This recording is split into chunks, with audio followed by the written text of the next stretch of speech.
Kore ke u hufanga I he ngahi whakatapu o toa pēu to tonu ke whakatapu atu I he pongpongin. Ka tā mo oku ai whainga maari e koe ni ke whakahoko atu ai ai polo kalama ko ia. Anga maheni ai pēsi oku I loa koe hunuaki I nā lalafu. Ko ku hingo ako parosi inawa me I Salt Lake City Utah. Pe kofi e taitai lia Kimoutolu hono ko toa pēu mo mea mai ki tau polo kalama. Pongpongia ko ia I he pongpongi ni. Ka maa Kimoutolu te mutoki mai ngai whainga maari e. Ke mo mata I ai e tau polo kalama. O kua te pefa malo maarunga te Kimoutolu ko no hinga ko mo share mo wahe wahe tau polo kalama. Ke ngai whetu ke he pia mo hakakai ke. Ai ako mo mea ia lava ke nau kau ngā fia whakataha moki tau tolu. E he ngahi polo kalama whakawike o koe aku tau whai. Ko ilo kai ke whainga fua ia ka kuhonga ia kia te au. Ko kore ke Laumalie ke ne hanga o toko ni iau. Ia ngahi mea na teu ki he ahoni. Ke lava ke whakahoko atua ia I he Laumalie to tonu ki manatui. Ngahi mea ko ia na aku teu. Ke lava ke tau inasi whakatahai he pongpongini pe tokoni kia te koe. Pea moho whamiri, I homo wako, pea moho lau ko ia. Ngahi lau konga o he hau mui kia te au, I ngahi wike takita. I he wike ni whoki o mai ai e seasi ai tohi ko ia a ISIKELI. Pea koe mea pango ia, o mai pefo I wike e taha, ke tau wako whakaluku fua ai tohi ko ia ISIKELI. Me he wahe urua ki he wahe ko ia hono whāwalo. Pea hei kai ke lava e hapolo kalama pehenia e ta. Ke ne whakahoko kotoa atu a ngahi te whito I mo oni, mo ngahi ki kite, mo ngahi mata me aha mai, na e whai ko ia e palofita ko ni ko ISIKELI. Ka neongo ia te uwhinga ke mui ki he ngahi whakaamo ko ia ai lau konga o e wikeni. Ke ulawe pē ki he ngahi wahe ko ia, o mai ke tau wako mo mui I he wikeni. Ka neongo ia te uhanga pē o atu ha wahe o e tohi a ISIKELI, e lava ke tokoni ki a koe I he wako whakaluku fua ko ia ai tohine. Ka koutui ki mua ke tau lawe ki he palofita ko ni ko ISIKELI mo ne ngahi whakamatala mo ne ngahi ki kite. O to tonu pe ke tau iloi pe ko hai koa ai tangata ko ni whai ki ai e tau tala noa I he pongpongi ni. Ai a koe ahoni whoki ku tau tala noa ai ki a ISIKELI. Pea koe te whito ko ia o mai e he laukonga e wikeni. Ke kaweinga aki, pia toho aki aho o ako, ki he fwoi tau mo a koe ni kupehe.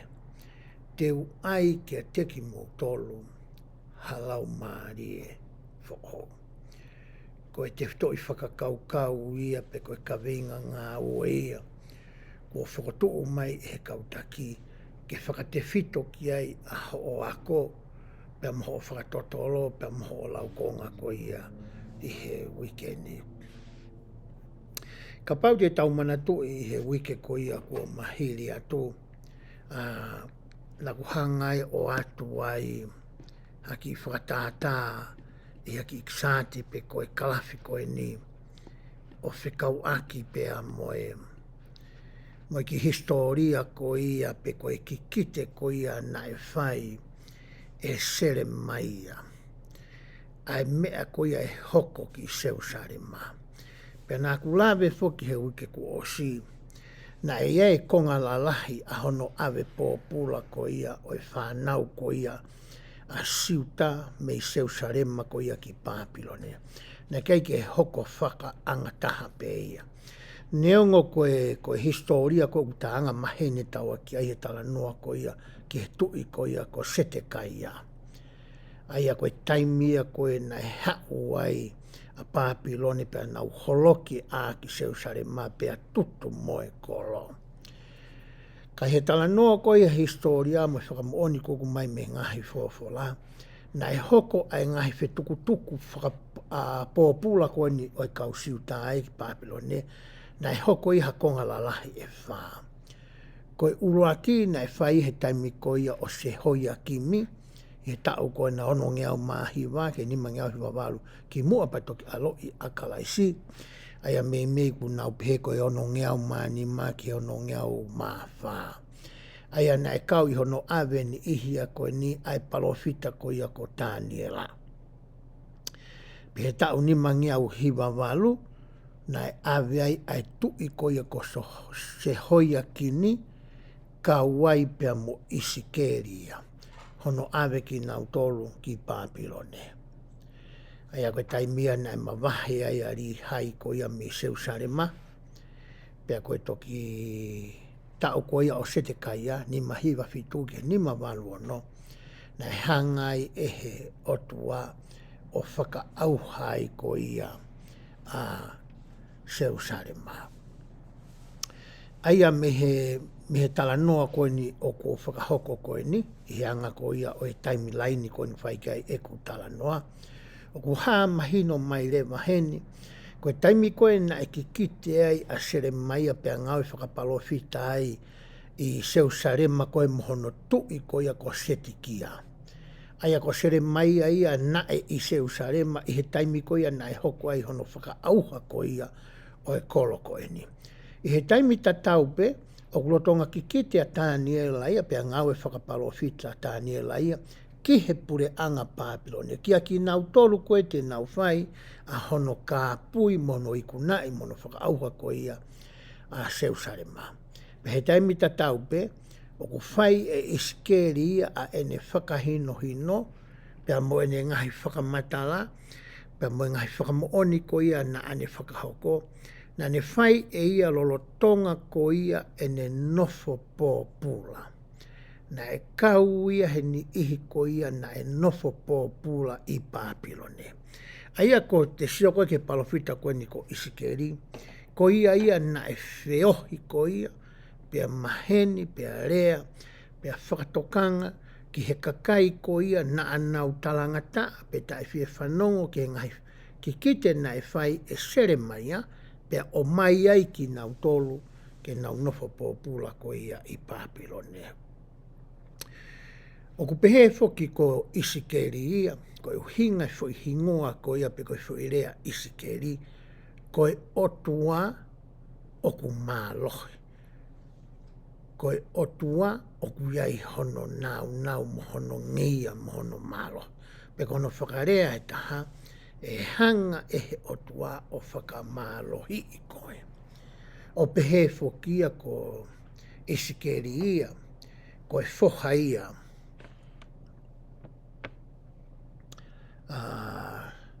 Hei kai te lau atu pia me. I he rea whakatonga ku pehe ko e whoha o posi a ISIKELI. Pia ko posi, o ku tuku whakaholo ia ki he whamiri taula eiki ko ia o sātoki. Pea hange ko mea nāku lawe ki ai i he taimi ko ia tui ko sohia kini, na ave pōpula ai a ISIKELI. Ki Papilone he tui ko ia ko nepu kanesa. Ka pau te tau alu ki he tohi ua ngahi tui, wahe ua whā, vesi taha whā, ki he taha ono. Te tau sio ai o whikau aki pia mo e whakamatala ko ia, whakawholofola ko ia, nā tau lawe nā aku lawe ki a whikau aki pia mono ave pōpula koe ni oi ni ihi koe ni ki Papilone. He wahe ua whā, te uhanga lau atu, i he vesta whā ki he taha ono. Pea, o tui koe,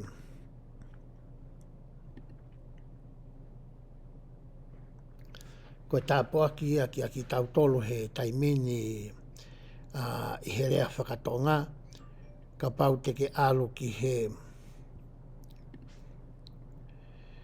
ho website ko ia ai siasi i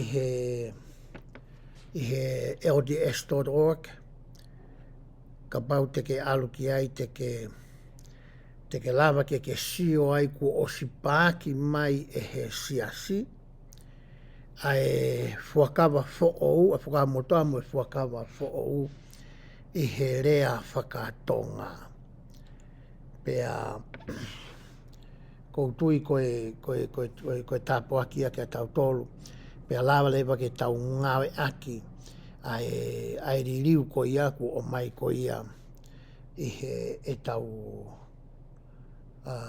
pēsi ko ia tau tolu pe koe website ko ia tau tolu i he vesi taha whā o ku pehe ai pea nane whetuku o ave ai kakai Seusarema kotoa pe, mo ngahi hou eiki kotoa pe, mo kautangata toa kotoa pe io, koe pōpula e toko taha mano, mo kautangata tufunga, mo kautufunga uka mea, na e kai toe haka kai, ka koe kakai masiva au pito pe o e whonua.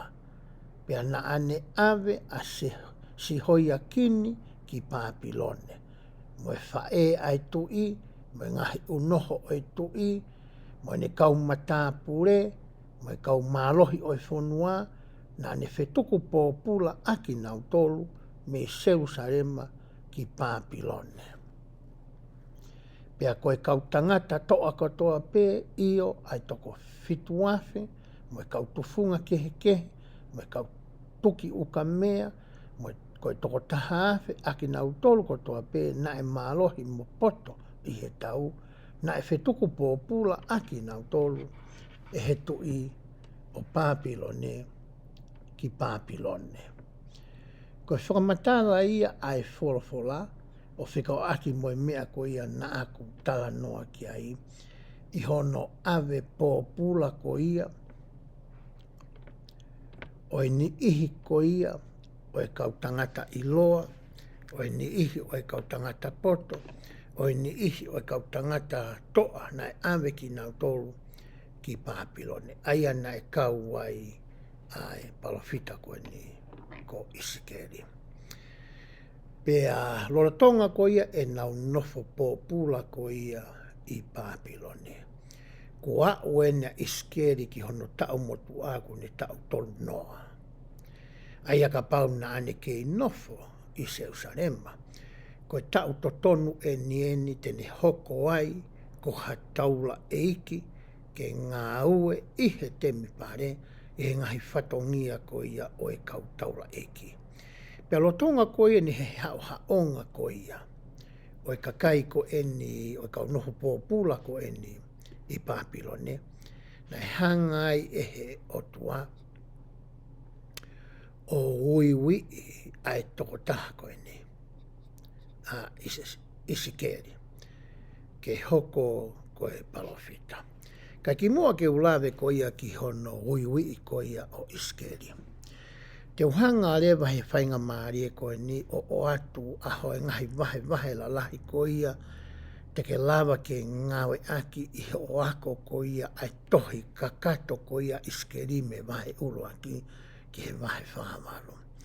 E wahe ko ia hono ulu aki ki hono tahataha, o pehe tokua ko hono tuku aki ia, e ISIKELI a ISILELI, mo e ngahi whai a ngahala, mo e ngahi mea ko ia nā nau whai. Pea wanga pehe nile wahe ulu aki ke wahe tahataha. E wahe ulu aki ke wahe hono tolu, ko hono uiwi ia koe o ISIKELI, ke hoko koe palofita, ki he kau nofo hopo ate, mo e kau nofo pōpula ko ia i Pāpilone. E wahe whaa ki e wahe hono ni ma, ko e ngahi whaka ilonga ia, pe ko e ngahi re soni, mo e ngahi whakatātā na e whai e ISIKELI, ke mahino ki he kakai e whakahoko e Sihova, a e palo mesi mo e tala ofa ko ia na e whakahoko e Seremaia, e whakaauha a Seusarema.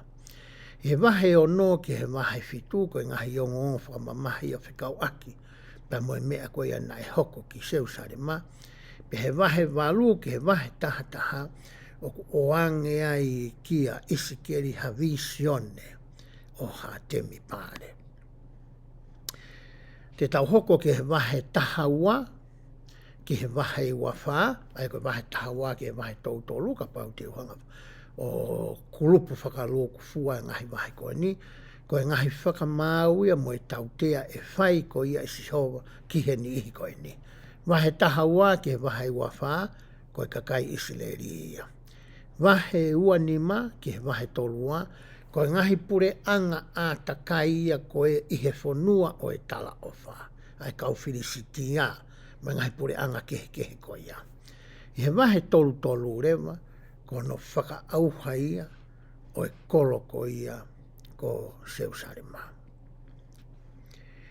I he wahe tolu wha rewa ki he osi ko ia a e tohi a ISIKELI. Kua hoko e ne whaka auha ia mo mea na e tala noa ki ai e kaupalofita ki he kolo ko ia ko Seusarema.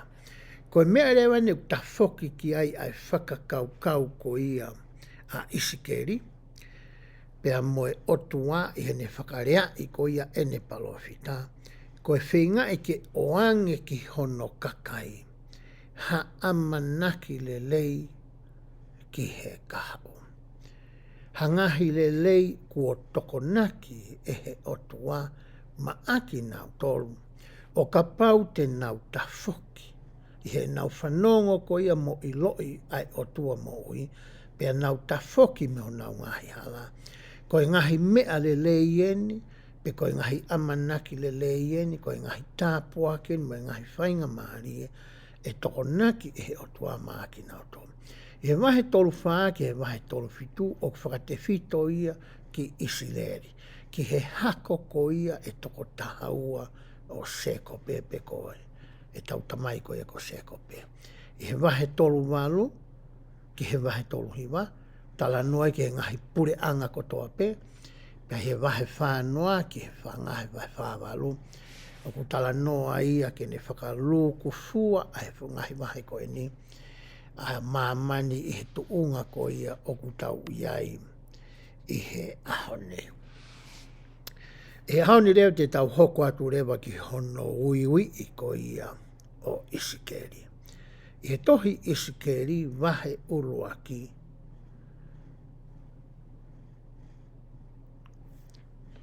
i he vesi ko ia hono uruaki,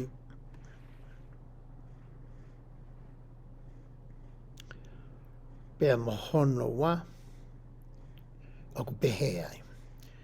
Ko eni, i hene hoko ki hono tolungo fulu o e tau,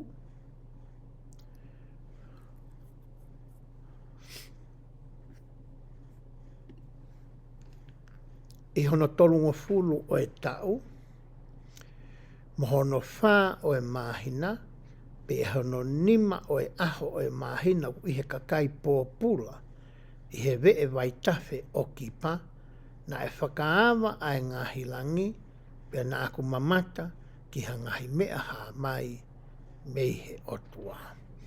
Ko e tau tolungo fulu tau e ni motua ko ia o ISIKELI, i he mahina ko ni ku tala noa ki ai e tau ai potfofola i he ahoni, na e hā mai ai ai mea ko ni ki a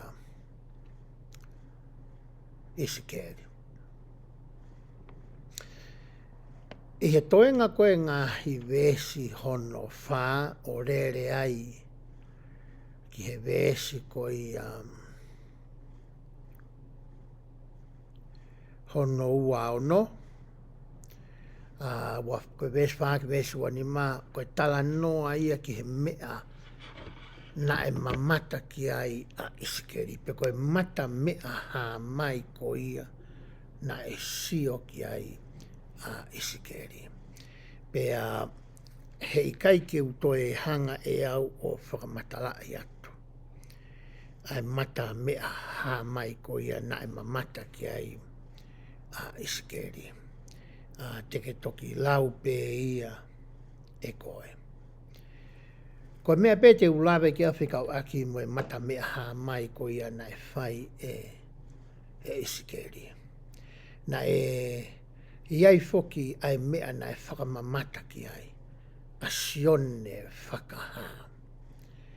Pehitamina mamata ai asione whakaha ko ia. Ki he visione ko ia. Na ane mamata ki ai. Pea na whairewa e se samita ai whihui ki he otua. Ke o mai mua ki a te ia. Ha whaka ohinga o whekau aki mo e ngahi monu manu tapuange mo e tau whetano a koe ni. Na e mamata ki ai asione whakaha. Pena e oange rewa e he otua ki a so samita ha whakamatala o whekau aki pea mo e whakahino pe koe tāri ke whihui ko ia. Pe he koe mea na e sio ki ai ko ia a isikeli. Te ke lava ki ke whakahoa ia mo e mea na e mamata ki a sone whakaha. Ma whakaha ko ia na e whai e ki a so samita. Ke mahino ka te ki tautolu ai uhinga. Mo e mea na e whenga koa isikeli ke mahino ki a koe pea mo au. He taimilahi ko ia hoko ai hamata mea ha mai ki ha palofita. Koe mea whainga taa whakahoko e kau palofita koe ni. Koe nau whenga ke whakamatalai. O ngawe aki ai rea anga maheni ko ia o kutaanga ki ai ihe au ni. Ke nau hanga o whakamatalai ke mahino ki a koe pea mo au. Ai uhinga o mea naa nau sio ko ia ki ai. Pea wairewa taimilahi koe ngahi mata mea ha mai koe ni. O ku nau ngā ke ngahi rea koe tatau. Hange. Na e pehe. Pea nau o mai rewa ngahi mea o tawanga maheni ki ai. Hange koe mama. Koe o nita. O mai mo ngahi whakamatala. Ke whakaofiofi tokua hota ata mai. Ki he mea ko ia naa nau sio ki ai. Pea pere he palofita o se samita. I hene whakauhinga ngahi mata mea ha mai. E tame ku hangahi o tua o mai hangahi mata mea ha mai pehe ki he palofita. O ku ai o tua ia ke ne hanga o whakauhingai. Angahi mea ko ia na e mamata ki ai palofita ko ia. Pea tene o mai e ia ahono whakauhinga. Pea ka paure o kua o ki hatu unga o te keiki o mai a whakauhinga ia ko ia. Oua na ata whenga ke ta hanga whakauhingai ai mata mea ha mai ko ia. Ka kuhanga e he ngahi tala noa koe na kuatu ki mua. Mea na e sio ki a sone whakaha. Mea na e talangi pawitu sa samita. O ne o mai hangahi whakakaukau ke lava ke ta hanga o whakatātā aki ai mea ko ia na e sio ki ai pawitan ko isikeli. Na e sio ki he whafonga o e tangata. Na e whafonga ki he kehe wha whakamanu koe na e sio ki ai isikeli. Tangata, koe laione, koe pulu, da moe i kare. Pea whakauhinga i he kautangata sio. Kautangata ilo fola sio. O pehe, koe tangata, koe hirio, pe koe tumutumu ia, pe koe uluaki ia i he ngahi. Mea ngā ue, pe koe ngahi mea ko ia na e whau e he otua. He nei o anki he tangata ke pure ia ki he ngahi mea kotoa pe ko ia na e whau he otua. He kumau he tangata ia e ata mai, mo e whiri, mo e hāfua, he kai kiuto e lawe au kia. Pehe rewa koe lai o ne ia, e whamatara e kau tangata koe ni. Koe manu tokua ia, koe tu ia o e ngahi whahinga kalasi, o e whahinga monu manta pang me tau whakataha. O ku hao me iai ai lai o ne, o hange tofe koe i kare, koe tu ia o whangamonu ai manpuna, i he ata, pia koe puru, koe ka whangamanu ia ko whakalalata e he tangata, pe he koe saitaha, koe whakauhingai ko mai he kau tangata ilo ki he whola. Pia pehe rewa, pia i olunga i he ngahi mea koe ni, na e sio a serem a isikeli ia, o kuiai ai taloni. Ai awhio anga o e otua. Ke mahino ki he ki a koe pea moa. Koe otua na ane ngauhi a ki tau tolu kotoa pe. Pea ko hono tuku anga vae ai mo ui materia koe ni. O ku tau mo ula loa kotoa pe ki he otua. Peta muana e mamata i koe a ISIKELI. Ki he taloni ko ia oi otua. E mata me ha mai na ane sio ko ia ki ai. Koe mea le vaina ne hanga koe o whakamatalai. Ie vesi ko ia hono wano. Pe te hanga lau atu ke tau whanau ki ai. Vesi wano ku pehe. Pena e ha mai a tatau o no fua whakatui mei olunga i he potu langi na e whengai i hifo moho nau ulo i whangamon manu koe ni na tau sio koe ki ai na kulawe ki ai. Pea ne hange ia koe maka koe sa whaia. Hanga e ISIKELI o whengai ke whakamata i ke koe mau ai nau ia. Ai koloria. Ai na e mau ehe taloni ko ia oe otua. Na le whakatata ia ki he maka ko ia ko sefa ia. Pea hoko atu ni whamata. Pea ha mai me he tatau o no foa whakatui. Ai mata o hange ko e ha mai o hatangata mei o lunga iai. Pea na aku mamata na e lanu tatau ia moe a mipa. Whengai e ni ISIKELI ngawe aki a ngahi. Ko loa whakamamani o kutahanga maheni ke hono ngahi whakaofa. Pea hange ko e afi o kutakatai i loto iai. Me he ha mai o hono konga loto o whai ki o lunga. Me hono konga loto ki o lunga. Whenga ISIKELI ke ne whamatala ai nau ia ko ia o e tokotaha na ane sio ko ia ki ai. Pea mei he ha mai a hono konga lato o whai ki lalo na aku mamata na e hange ko e afi pea na e ulo takatakai i ai. Ko whamatala ia koe ko mai ISIKELI ki a te Kimoutolu ki he mea na e sio ko ia ki ai. Hange koe nau mahi re soni ki mua ki taimi koe nai o mai ai e si hova e ne whanau me ispite ke whanua e tala o wha na e i mua ai pou au pe i mui ai pou mama. Hange koe mea koe nutala noa ki ai ISIKELI. Pe hono vesi ko ia hono ua walu hiri e ne mamata ke mea nani whakamatala nani pe ai. O hange koe umata o he ao i he aho o e uha. Koe umata ia koe fo ilea ia o e koe rea fuakawa ia. He koe tau wako koe he tau tala noa koe kia noa. Koe umata na e oange ia. Ke hoko ia koe whaka ilonga. O ha fuakawa na e whai. E he otua pea monoa. Hei kai tene toi ngawe aki ai vai, ai lomaki. I hano whaka auha a ene e whanau. Na whakahaa foki ai fuakawa e ko iakia i noki. Ki mua ia ia noa nai mamata ke e palofita e ko i noki. Ai ako mea ina sio ki ai ISIKELI. Pe hoko a te whamatala. Pea pehe ai ulo takatakai i ai.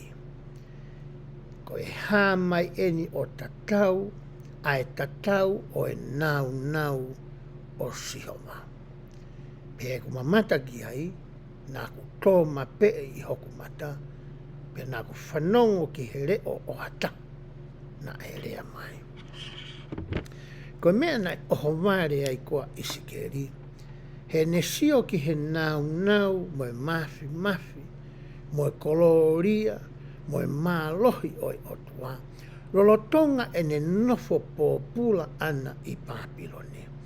Ko e mea ia ko ia na e anga mahenya Israelia ki ai, na e mau pe ia i he temi pare ko ia, na e tu i Seusarima. E taimi ko ia na e huai a taura e ki lahi tōtaha i tapa, ki he potu topu tapu o e topu tapu. Pea mamata ai ki he puha o e whakawa. Pene sio ai ki hongo se la whimi ko ia e ua kutu i he whunga puha ko e ni. Pena I loa tokua ai tāpuni o puha o fuakawa. Koe awhio anga o alo ofa ai otua. Nai oho warea ISIKELI ia. Pea whihui ata mai o ISIKELI. Koe hahono uhinga. Ko asia ia mafi o otua ia. Ia whanua muri. Ia wheitu ke. O kai hange koe wheitu. Na anga maheni ki ai. A hono kakai. Ka koe whakamahino ia ehe otua. Ko mawahe ia mehe temi pare. Ko hi koe hange koe mea ko nau whai. Ko nau rangahangahi o tua tamapua. I loto I he temi pare. I tua I he ngahi kote ate o temi pare. Ke whai ai e nau ngahi loto. Me nau ngahi o. Pehe vesi rewa ko ia o wahe uluaki. O wahe ua. I he vesi uluaki o ku pehe ai. Penane pehe mai kia te au. Soha o e tangata. Tuu hake ki ho wae. Pea te urea kia te koe. Pea ene fola mai. Na e hoko mai ai Laumalie kia te au. O ne whakotuu au ki hoko wae. Pea o whanongo kia te ia. Nā ne rea kia te au. Koe uiwi I ko ia o e kautaki mua ai otua. Ke ne whakahoko aki ko ia a ene ngāwe. O kui kai ko hawhaahinga mea ia o ku whainoa ia. Ke pehe ko ha mea o ku whai ha talo ki ai. Pe whai ha kempeini ki ai. Pe whai ha uki kakai ki ai. Pe ko ha mea o makatuunga ia I ha ngahi uhinga ke. O whakahoko ai ngahi whiria koe ni aki ai Laumalie ko ia o e otua. Nai awhioi ehe otua ia a ISIKELI mehe kamataanga. O hange koe mea koe nane talaange ki a sere mai a. Ki mua ki hao koe ki he mo uiko ni na awhioi e au koe. Koe mea tatau nane talaange ne palofita ko ia ko e palaha me.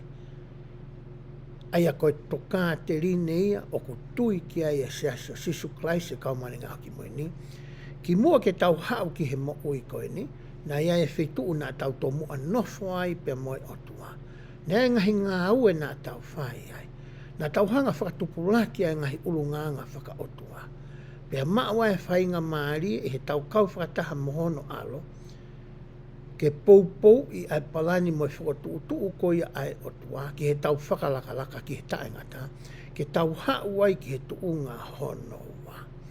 Pe koe ngahi whatongia ko toa pēo kui ui ki tau tolu ki ai. Ke tau ngāue ai I hono siasi. Nei osi awhioi ehe otua ia a koe me he kamataanga. Pea kui kai ke whiri noa ia ai ngahi whatongia ia koia. Ko pau ke whakafou ia I he Laumalie. Koe whakahinohino mo e whakaha mehe otua. Ki he tōtaha koia ku ne whiri ai whatongia koia. Ke ne whakahoko ai whiri koia. O ku amanaki pe o ku totonu ke whai ki he tōtaha koia. O te tau ai pepe koe whiri koia hapi sope. Pe ko ha Palestine o steak. Palestine kau mātua. Palestine o whine off. Palestine lau toi whakasāpat. Ko hai pe ka he taki ke. Ne kai ke ui I noa ia Kimoutolu. Na e whaia I he mālohi o e Laumalie. O hange koe ni o ku tala noa ki ai. Ai vesi koe ni nā ku lawe ki ai. E ki sāti nā ku watu.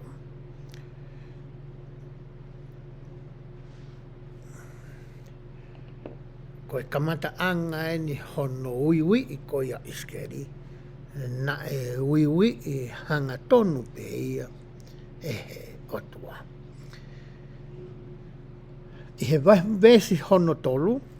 Koe ngā uere vaeni na e uiwi a ISIKELI ko ia kene whakahoko.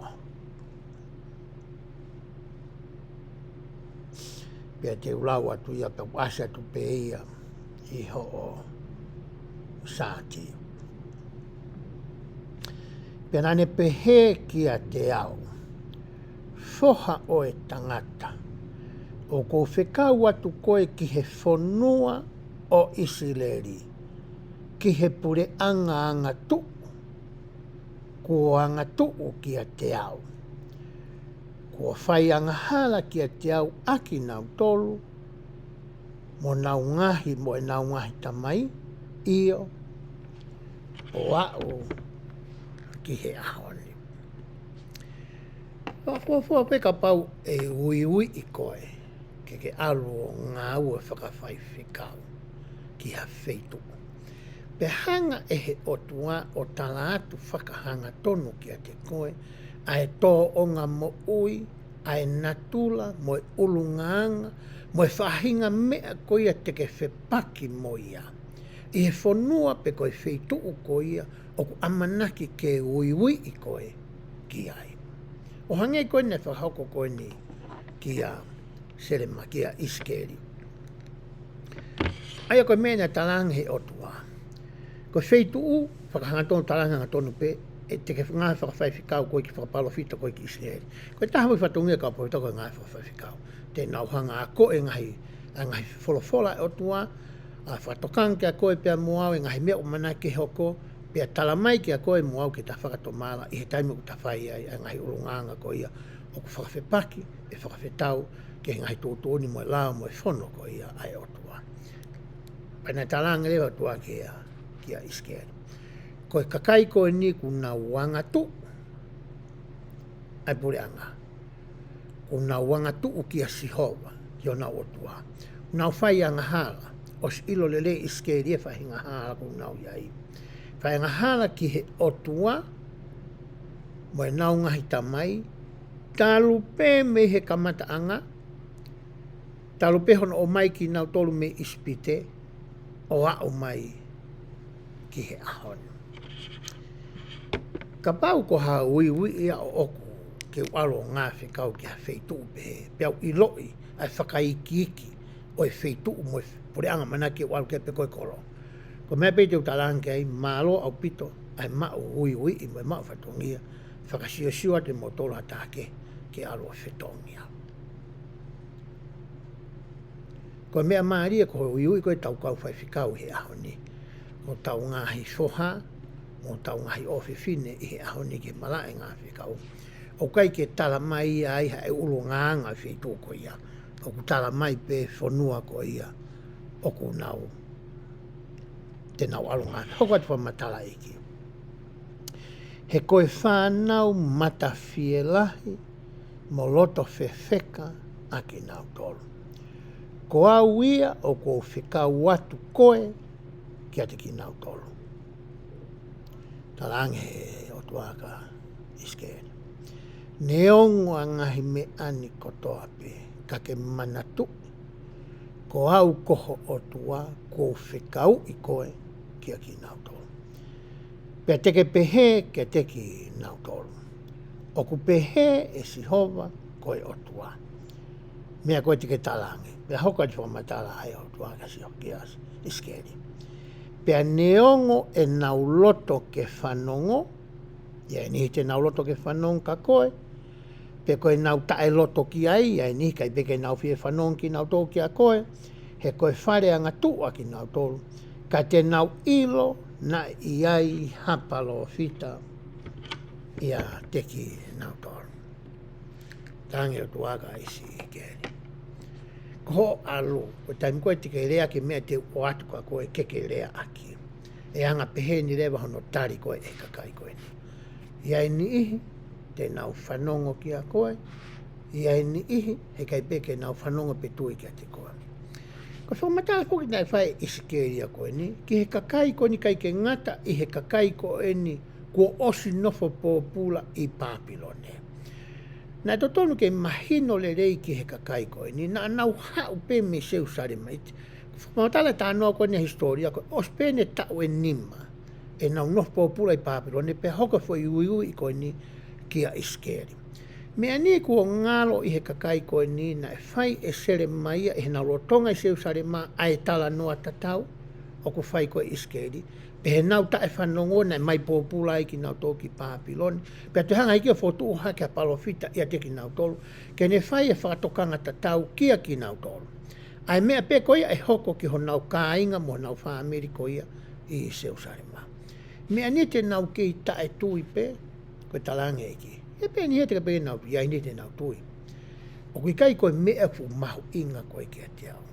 Koe mea ku mahu inga ke mahino pe kia ki nau tolu, a eku ofa, mo eku mana tui koe ngai fuakawa na ku whai mo nau ngau tamai, na ku o mai ai haku whakafofonga, hapalo fita, ke rea whakatokanga kia ki nau tolu. Ke wa neha taimi te tau tala noa ki ai he konga ki mui e tau whamatala e ahoni. E ke, ai whai anga hala mo e toto o e kakai koe ni, me he ene palofita, kai e ke I pe mea ki nau tolu. Ko e hui na e whai pe e he palofita ia, a hono whatongia. Pe hoko te whamatala ko ia, ai vesi. Pea kokoe e foha o e tangata. O ua nā ke manawahe kia te ki nau tolu. Pea ua nā ke manawahe ki he nau rea. Neongo ho ihe akau talatala mo e talatala a moa pea ke nofo hifo I rotonga o e ngahi sikopio. Hangai o tua talaange kia so kia ISIKELI. Ai whahinga na tūla koe ni mo urungaanga o kakai koe ni koe e whai ki ai e ne rea whakatokanga. Te nau hangea ko akau talatala, pe talatala a moa, hange koe ngahi sikopio. E nau whahinga tōnga moi. Owa nā ke mana wahe ki he nau rea, pe owa nā ke rifia I he nau sio. Ka koe mooni, koe whare anga tuu, aki nau tolu. Pea teke rea aki e koe a eku ngāhi rea ka teki nau tolu. Koe mea mahu inga tahautonge mahanga he o tua whakamahino koe ka ISIKELI. Ko alu koe ki ai, ko auia te o atu a ngahi rea ko ia teke ngāwe aki. A ngahi rea ko ia teke whakahoko ki a ki nau tolu. Pea hoko atu e whamatala ko ia vesi. Pea te nau loto ke whanongo ki ai, pe te nau tae loto ki ai, he aku lahi au pito ai nau wanga tō. Ka kokoe e foha o e tangata. Whanongo ki he mea o ko urea aki ki a te koe. O ua nā ke anga tuu koe o hange koe whare anga tuuna. Whakamanga hongu tu pea ke kai aia te ufoaki ki a te koe.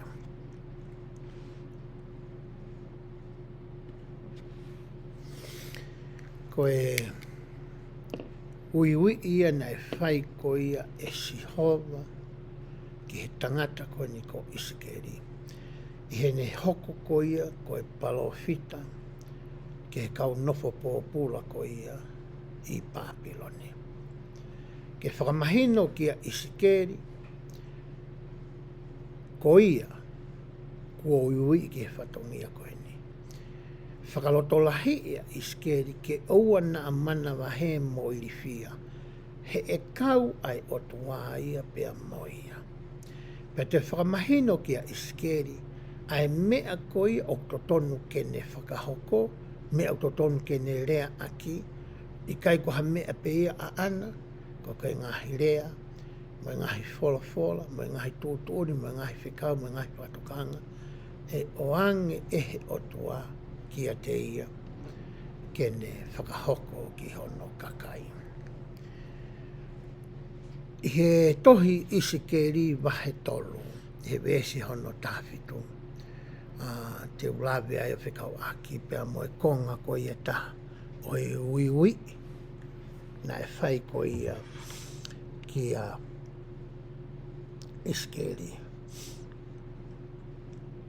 Oku pehe foha o e tangata.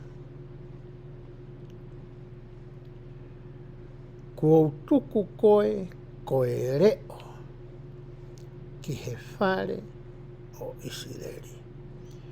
Ko ia ke whanongo ki he rea mei hokungutu pea waloki a Kimoutolu mea te ao.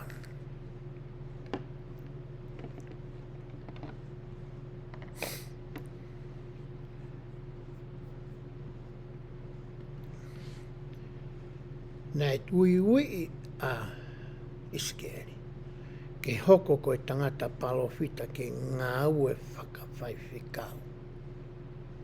Ki he whanau koe nei otua. E ne hoko ko ia koe palofita, o ku hoko ia koe tangata leo. Ai otua.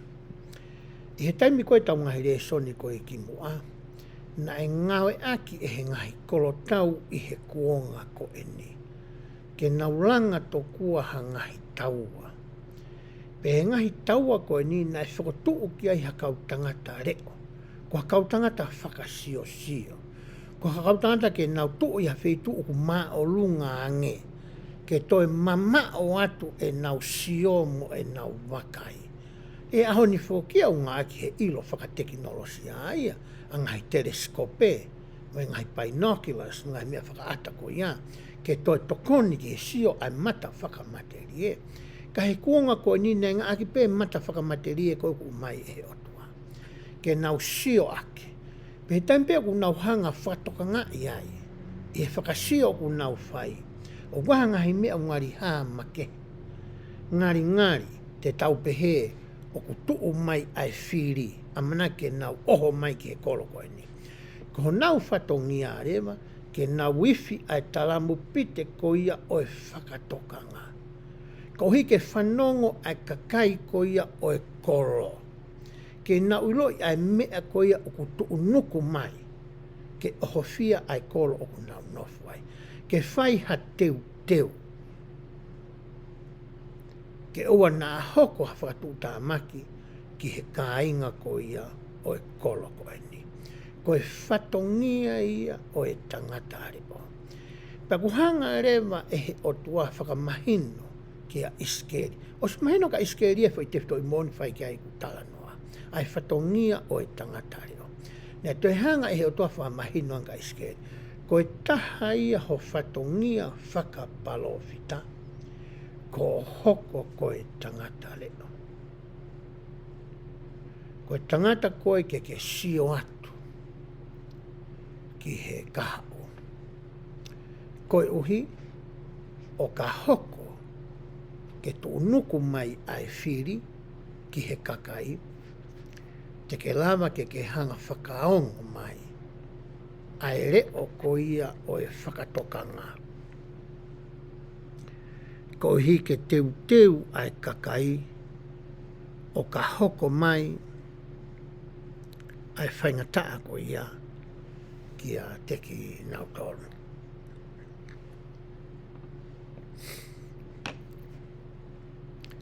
I he tau wāwhi mā whā mahalo pe koi wāwhi mā o no. Na e tō wai ha tsunami pe koha pea kula lahi i Indonesia. Pea more ai ha mo ui e toko ua kilu.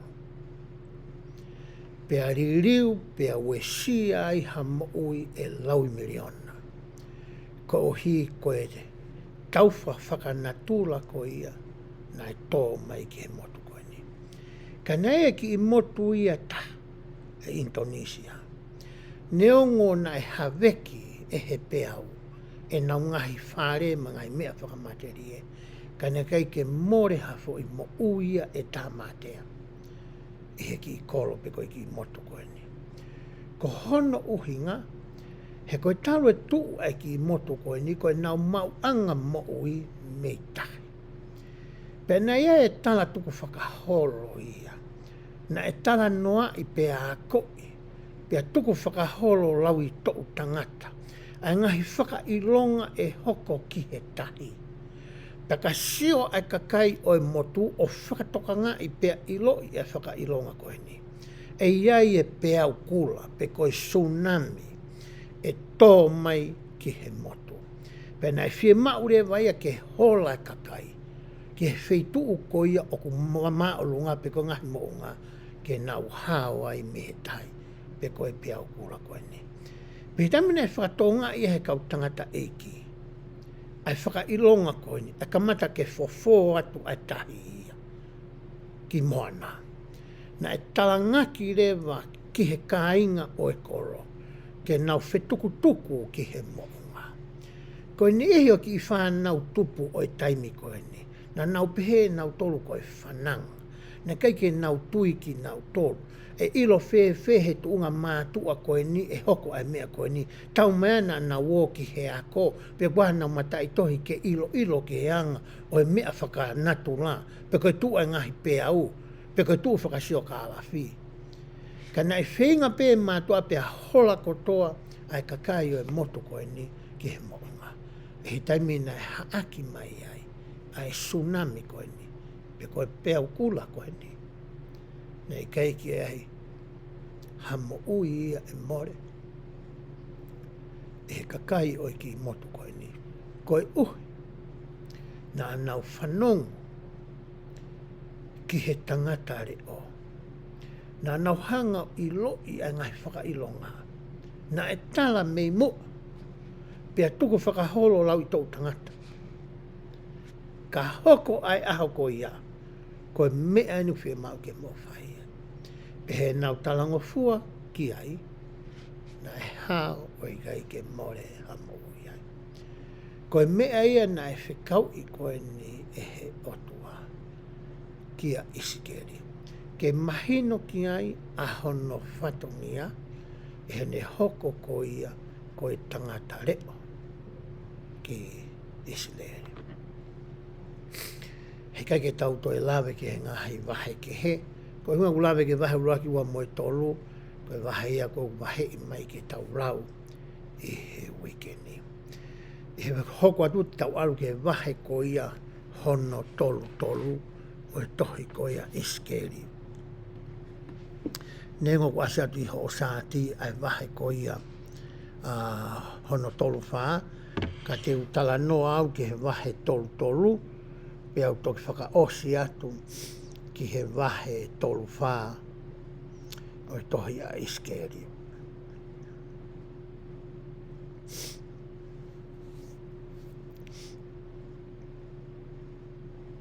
Wahe tolu, wesi uraki e ko pehe. Nā e toi hoko foki a whola siwa ki a siho wā ki a te au o pehe. Foha o e tangata. Rea ki he whānau aho o kakai, pia ke pehe ka te ki nau tolu. Ka pau te omi ai here tā ki ha whonua, pe e wahei e he kakai ai whonua o e whonua ha tangata, i ho nau potu whonua, pia tuku ia ko ho nau tangata reo. Pia ka pui, pia ka pau i he ne sio o ku hau ai here tā ki he whonua. Ai ku hinga hau ai here tā ki he whonua, ai hau ko ia ai whiri ki he whonua.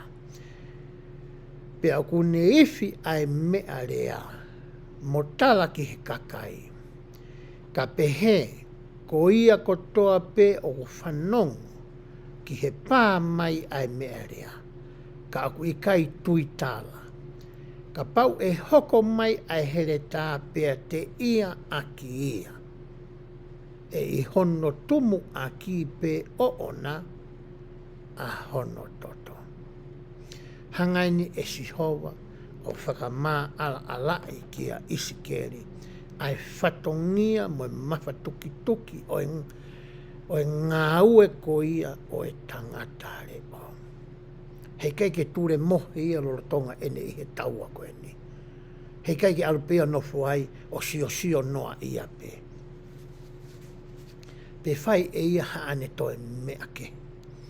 Koe mea tuku ki ai hono iwi, mohono tūkui ngata, mone osi kia velenga, e tuku kotoa ia ki hono whakasio, ki he kahau e siofi takai, pe kuei ha whaahinga whiri oku amanaki ke ne kāpui pe ohawhia ai kolo ko ia. Ko mea na talangi ko ia e sawa. Pe taim pe koe ne mamatai o ne whakatokangai oku iai. O whie mau rewa ke whakarea ai whakatokanga. Ai mea rea iwi koe talampite. Pe toki tuku rewa ki he kakai. Ke nau whiri nau tolu. Koe hae mea te ke whai. Te ke whanongo ke whakatokanga. Pe ke mui mui i whakainoino o mai.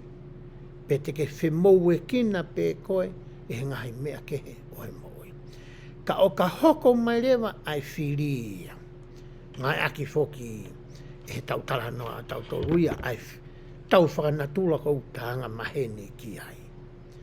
Ka aku kau foki e nia e he ana toka ngai ko ia, mohono rehirehi i ko ia e he kau tangata re o e ahoni, e ta mo ui whakatua sino, mo e ta mo ui whakalaumarie. Ne ongo he kai ki ta whi hanghangai ta moha here ta, o hange ko e tala noa ko ia, ai wahe tolu. Ka te ta whi hanghangai taua me ngai mea keke. Te ta whi hanghangai mo e mahamahaki whakatua sino. I he ngai mahamahaki keke o e mo ui whakamaterie ko eni.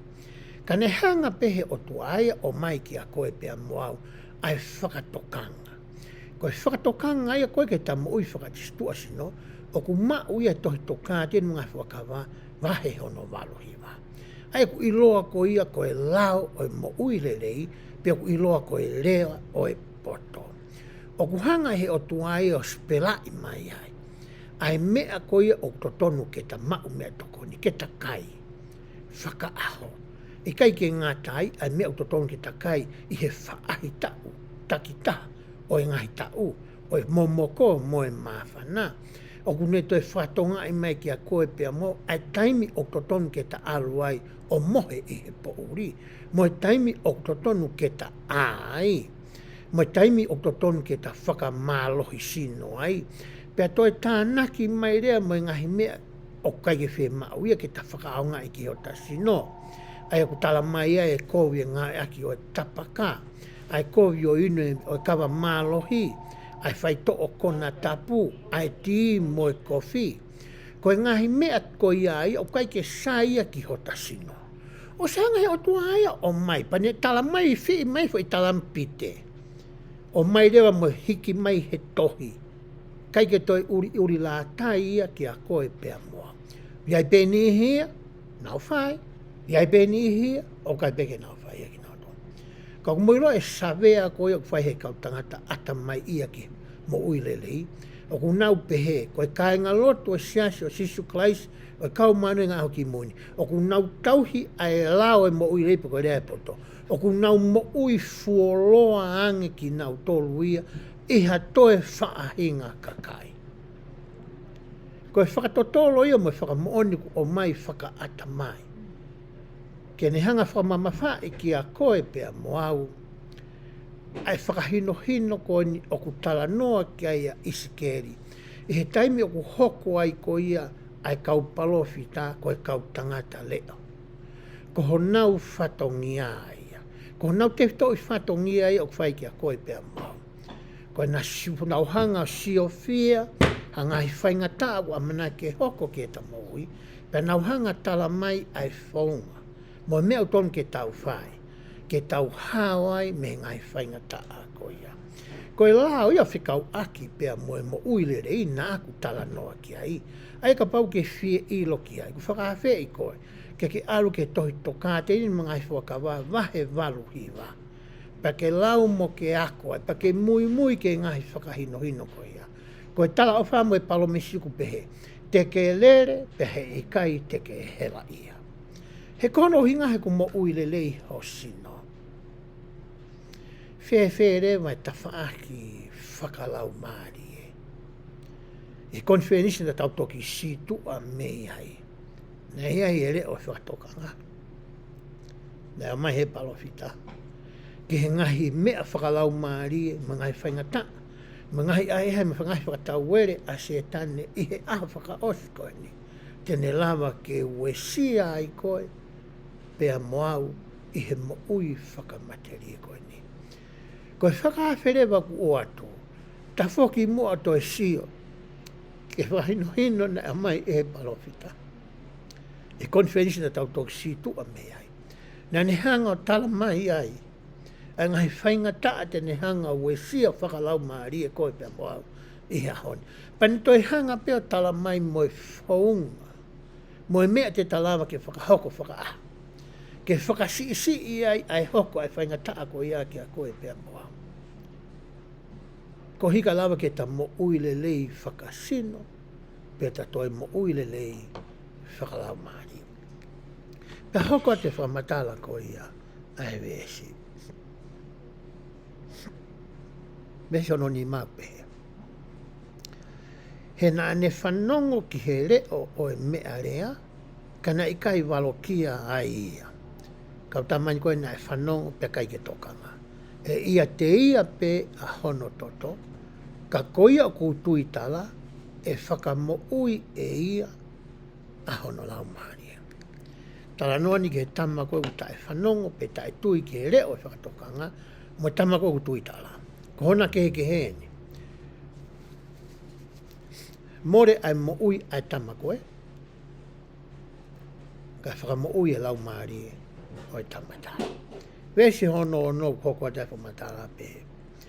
Pia ka pau e sio ai tangata reo o ku hau ai here tā. Ka kui kai ifi e ia ai mea rea. Pia kui kai hataha, pia kui kai hatala ki he kakai. Ka pau e hoko mai a here tā o te ia aki hata ia te Kimoutolu. E ave mo oni ia i he enehia, ka kohono toto te u eke ki ai ki he nima o e tangata reo.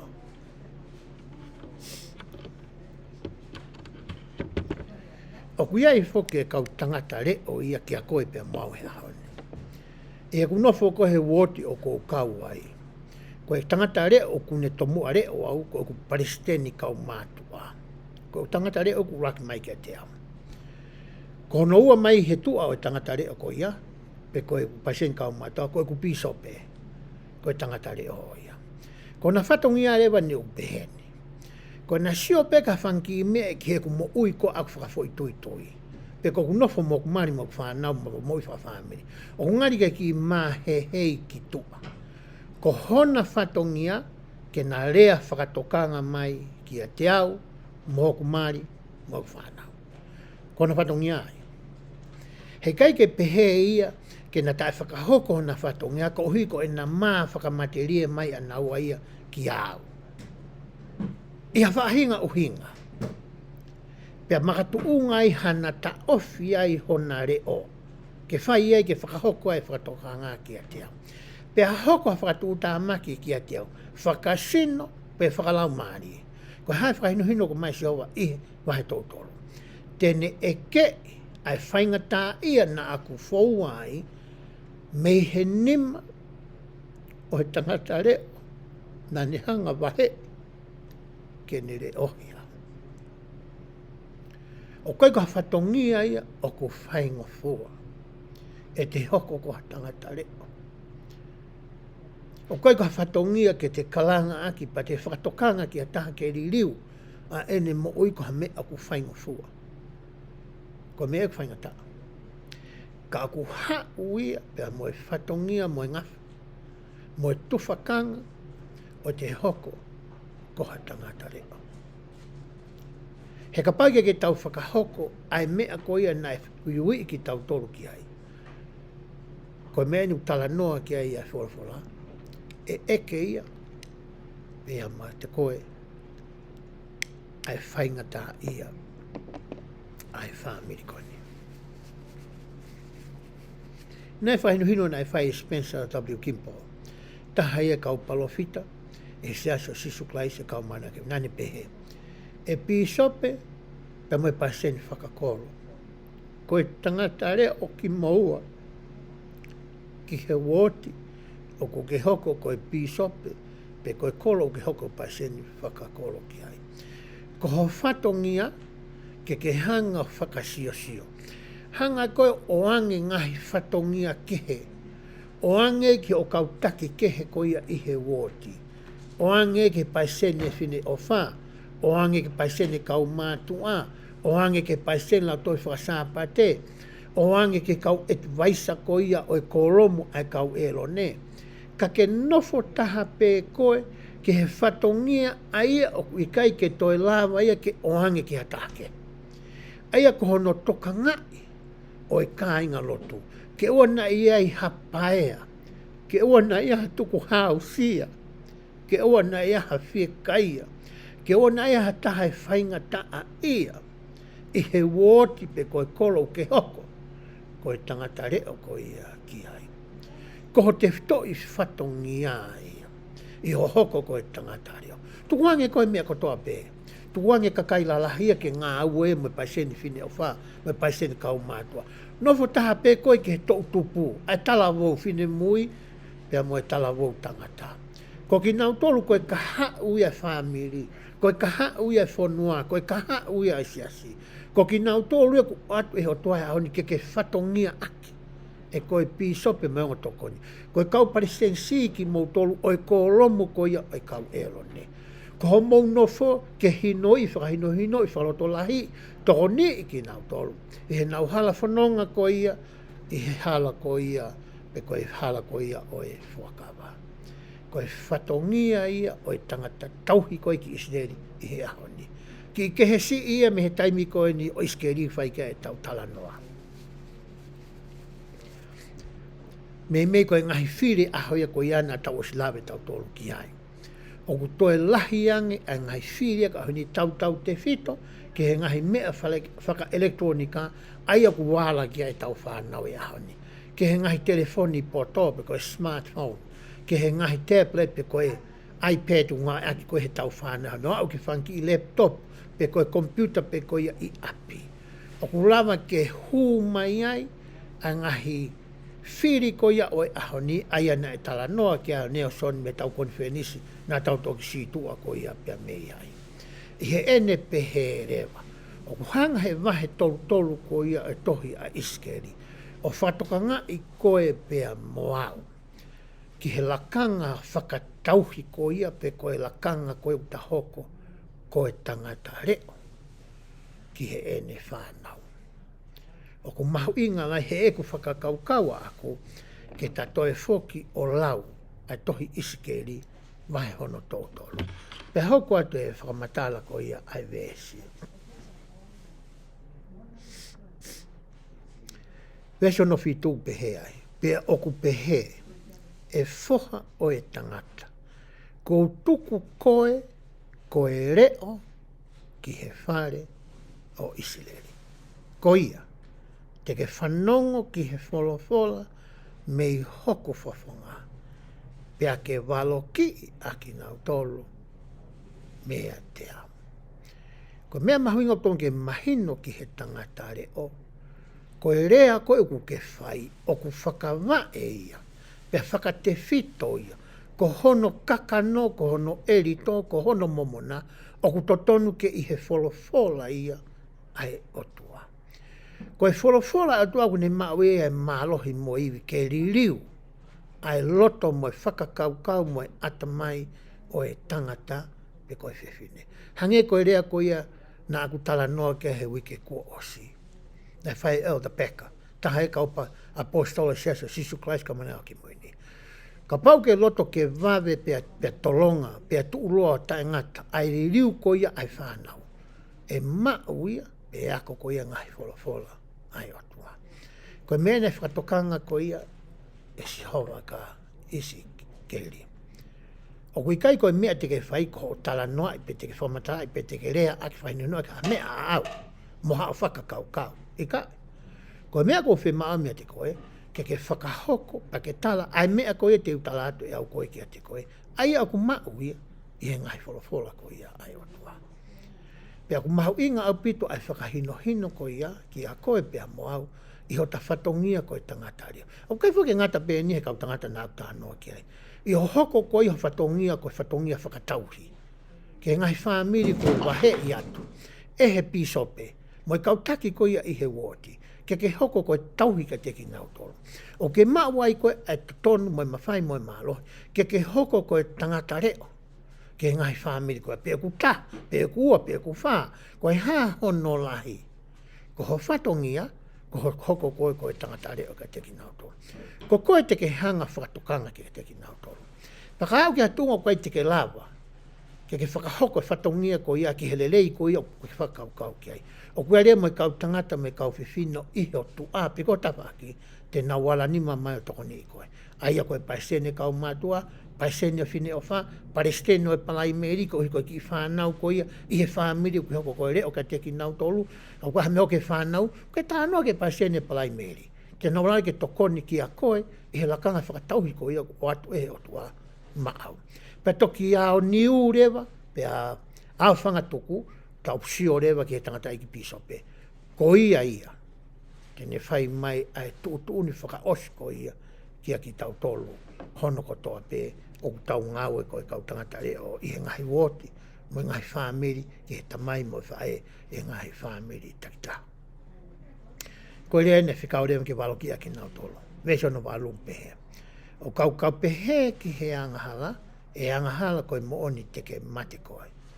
Ka pai kai te ke rea koe ke waloki ai angahala me i hono ala, e mate ai angahala koe iai e henehia, ka teu e ke i hono toto, me he nima o o. Koe mea utau whai.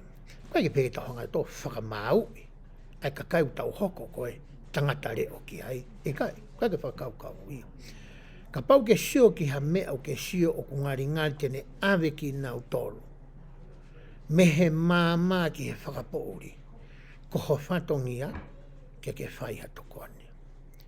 Pea koe tokoni ko ia, ia koe whaunga, o ku whai ake tokoni, o koe whahinga tō ia o ere o ku whai ake tokoni, o koe whahinga teu ia ku whai he tangatare o, whakalau maari e ka uhi ke tāke kina he lau maari maa ono ni, ai tō tāko ia, ki he mea totonu o totonu ke ne rea aki ke whai ake tokoni ko ia ku ne whakaukau ki ai. O koe koha mea ai noa ia. He koe whahinga teu ai tangatare o ia. O kai ke peke alatu pe tangatare o tu unoa ia pe o whasio. I kai wai mea kusio ki ai. O wai mea kune teu ke wana a mohe. Ka uwhi kai a wai ki mea tokoni uwhi mau ke ne mau ke a ke whakahauko hono whatongia ko e tangatare o. O ku ke heia mea taha o kune mau e mea ko e loto whakamau. Mea ke heia e ua. Ko e whakamau ko ia ki ISIKELI. Ko e whakamau ko ia ki he kāinga loto. Ko e whakamau whakao ni uia, tō taha mātea pe kune whai, ko e piso pepe tā kune mau ai ki mo to tonu, mo e mālohi mo e mawhai, ke ne whakahoko ai ngā ue ko ia. O kei te mau e hata. Ko no hinga utala mai ko e whawhara, oua te ke whakamau. Pa ka ia taimi o ke whakamau, whakatokanga ni ke ta mai mo e whai, pia ke whakamau to tonu. O wai taimi he ta mau ta hoko ko e whakamau. E kuhoko ko e ta mai, ko e tahe o ngai whatongia. Ko whakamau i whanau, ia ngahi mea ku hoko i api. Ngahi palopare ma ku hoko i api. Pe ku hoko i taimi ku aurai kono ngai kau ngā mea, pe ku hoko hene alu ki he ako, pe ko ne alu ki he lotu, pe ku hamea utala mai ki a te au. O ko whai lewa e au, o ko hoko le me ku la tuunga whakatamai, o tui a hoku tuunga whakamau. Ko awe te whai api, pia moe whae. Ko e toi mawahe koe mei api me ku ki whamiri, o te kaya hau toi to tonu ia a ako. Ke o te hangau whakamau e tāke. Peko sione, peko pita, peko semis, peko haifua. Kai ke ukawa i au. Ko e mea ko ia, o toko taha mātea pe i he tau nofo whakasiasi. Mo i tau nofo whakakainga lotu. I he tau nofo whakawoti mo i whakasteki. Toko wape una whai. Piso pepe he woti, paseno steki e fu steki kotoa. Ai kuao niu, ai mawhai a paseno steki. E lawai ke sio ki hata, me hea whahenga woti ko e ngai woti, o hoko koe passion steki ai. He kono whatongia ia, koe tangatare oi. Kono whatongia no koe tangata whamau. O ku uhinga ki ai, ai whakakaukau o ku whakatuu atu. I he pongpongini. Ke ta ngā ue whai verenga, osi kia verenga, mako wherea to tono ia. Osi kia verenga, e ta hoko ko ia, koe ta mai mo e whae. Ke ta whakamau koe ta ki whanau. O ku mahino ke he loto e whanau, o ku ta whakamau to tonu. I he ofa, I he whakamore more. I he mesi. I he alo ofa. I he tamo ku hoko ai, ha whihalaki ai hoa, pe koe whanau. Koe mea tatau pe, o totonu ke ma, e kau tangata koe nā akutala noa ki ai. I tamo ku hoko ai ha mea I he wōti, pe koe kolomo, pe koe kauwhine o wha, koe whakamau totonu ke whai he whaunga ai otua. I he ofa, moe alo ofa, moe mesi, moe whakamore more, moe whakaanaua, moe whakaamu, moe taumua ke whakamo ui. Kai kohono tāmate, kai kohono tau te ai, kai kohono kapusi ki tua, kohono whakamo oange ha whainga maari, ke whakamo ui ai ai toko tāko ia, ke ta whoki, me mea ko ia na ane whai, aia tene awe ia ki he whatu tāmaki, ke o mai ia ki he whetu o kutoere re ia. Pe hoka te wese ono hiwa. Ka ko ene, ka pau te ke waloki ai anga hala,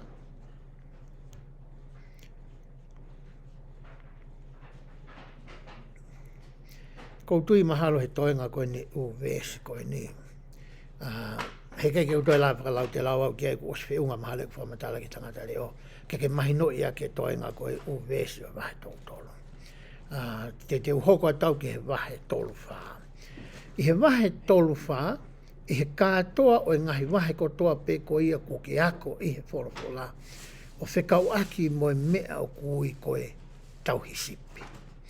Mahalo koe ISIKELI wahe tolu whaa, o kui kai ke toi ai ha wheitu uia. I he wholofola, e hange ai whakamatala ko ia ki he whatongia o e tauhisipi, o hange koe ne hā ko ia I he tohi ISIKELI wahe tolu whaa. He koe whakamatala ko ku hā I he wahe koe ni, o ku o mai ia e he tauhisipi lelei. E he alo ko ia o otua, o ku iloa ko sisu ko e kalaisi. Ko ia I haana ai whakahino koe ni, o ku whai I he wahe tolu whaa. Aia ko koe moau, o ku tatokoni taua ia ke he tauhisipi lelei, ki a sisu kalaisi. I he ngahi wheitu ke, I he ngahi whonua ke, I he ngahi potu siasi kotoa pe, o ta hoko ko e tauhisipi ai. Ko hota whatongi aeni, o ku o mai, I he ISIKELI wahe tolu whaa. Pai te uhanga o lau kātoa e fo I wahe, ai wahe tolu whaa. He koutui ku mahu inga au pito ai wahe tolu whaa, ki hota whatongia ko e tauhisipi. O ku ngā ki foki a tala whakatātā koe ni ki he tauhisipi, he koe me ea na e anga maheni kei e kau ISILELI. Ko ha ngā ua ea na e kei ke muri ia, pe fo'ou ia, pe sola ki ai, ai ka whanau koe o tua nai I loa koe hako koe ISILELI. Nā talo e nau tupu hake he nau ke iki, nā nau sio mata, mahalo I he nau whanga kui, koe nau whanga tamai, nā nau whakahoko ai ngāwe koe ne tauhisipi. Pena aku tala noa he taimina tau tala noa ai, he tau ngahi re soni ki mua, o whika aki moe mea ngāwe koe o ku ngāwe aki e he tauhisipi. He kei ki uto e hanga e au o lawe ki he tau tala noa ki ai. Ko mea bete tau tāno tau ki ai, ko whamatala ko ia o ku whai, I he wahe tolu whaa, o whikau aki pia moe whatongia o e tangata tauhisipi. Pea te ulaulewa me he vesi ula ki ku pehe. Pena hoko mai e wholofola so wake te au o pehe. Whoha o e tangata. Ki kite ki he tauhisipi o ISILELI. Ki kite, pea ke pehe kia tiki nauto. O ku pehe si hova koe o tua ki he ngahi tauhi. Tam koe ko ulawa e wahe tolu whaa. Koe ki whakaukau au ia ki he kau tauhisipi koe ni tala noa kia iki ai ni kon whai kia ni koe ni lea kia ISIKELI. Ko whakakaukau au kia te au. Koe wahe ia koe ni wahe tolu whaa, koe wahe ia kia au. Mo koe. E ta hoko koe tamai pea moe whae. E he ta hoko ko ia koe lakanga tauhi koe ke ngai whamiri ko wahe ke ta hoko tauhisipi ki ai. O rea ia ki a koe paiseni kau mātua, paiseni whine wha, paiseni plaimeri, paiseni o te pasapate. Pea moe rea ia ki he kau bisope, me kau paiseni stiki, me kau taki kotoa pe ku tau iloi. Koe kau tauhi ni whai kia e tala noa koe ni. Pea pehe rewa e hoko tai vesi. Mala ia ki he kau tauhi o ISIKELI. Ki he kau tauhi sipi. O ku nau whawhanga pe aki nau tolu. I kai o ku totonu ke whawhanga ko whiwhihui. I kai o ku totonu ke whawhanga e tauhi a ene whanga sipi. Ko whiwhihui ena whia mau koe ISIKELI ke whakamahino ke kau tauhi sipi ko ia i ISILELI pe ko siuta i he taimigoni whai kia e tau tala noa. I kai koe whatongia o e tauhi sipi ke ave whanga sipi ki ha wheitu u koe koe musie ma ui ui o whawhanga e ki nau tolu. Tanga he e kia. Hangi hange koe kau tauhi sipi a ko eni o ISILELI. O ku nau tō mua whawhanga e ki nau tolu ia ki nau tolu. Pakatoki ai haki i toe, koe hae ki i momo, patoki oange ia mai whanga sipi. O wai kau tauhi sipi i he ahoni. Koe nau ngau e lakanga wha tauhi sipi, koe nau sio tokua an nau tō ki ha nau langi langi. Koe nau sio tokua nau tō ki whaka apa apa i ki nau tolu. Koe nau sio tokua nau tō ki nau whaka mafuta futa. I he fu mawhai whaka tauhi sipi ko ia. O ko nau mau. O nau tae tokanga ai nau tolu ia ke whawhanga ai whanga sipi. Nau kai e nau tolu e mea lelei kotoa pe. Loto pe nau toki oange mea lelei ko ia o ku mau e he kakai, e he whanga sipi. Ke oange maa nau tolu, kai si kai hamo ai whanga sipi ia. Ko whiwhiwia na angoe eki. Pea hoko atu e whakamatala ko e vesu. O ku kai e ki Kimoutolu, tautolu, kai e ki tautolu koe ni, kau tauhi, sipi, ai ngako. Pe aku mou kofu aki ai furufuru i sipi. Mani whiu koe ngahi, mea ne ngaki he kuonga koe, ai furufuru i sipi. Koe hao ni whiu tau ngaki e tautolu, e ngahi kofu ngingila, ngahi kofu, kai whoki e kawhini motu au ke wilo e anga koe ia, o e lau e ngahi kofu. Kau te sio e ngahi kofu. Mea whangi mea hangea whangi mea koe ni hangea whangi whingota u asi pe nges whingota u asi tō kua he wālau ngingila whi tāpāki kai ke wilo lepi o hana o whakarea e whakatonga e ngai mea koe ia o kuhunga ni anta lau kai ke ngata he nau kai pen toi mea le leita ka nau toi wala pe nau tō luia ai mea le leita hoko ati whamatala koe ia ai vēsio.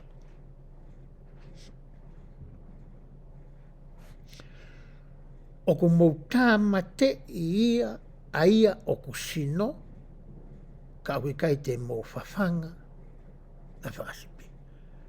Tam te koe whangasipi sino ia ko hinga koe mea kui whataha koe a mau me toko ni mei ai. Ka kai ke whawhanga ai ki toe ngā ia koe.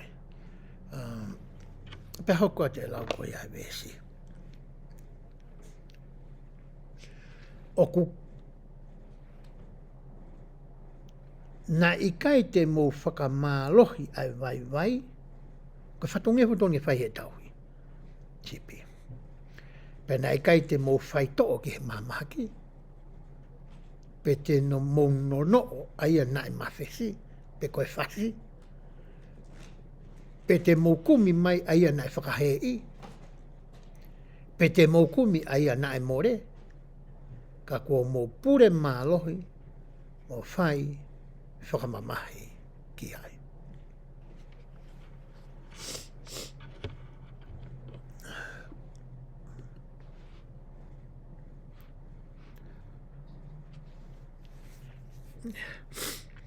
Koe ngahi me ai ni koe o ku totonu ke whai e he kautausipi, aia nai kai koe te nau whai eni o ku tala noa ki ai. Ai vēs koe ni o ku tau lau.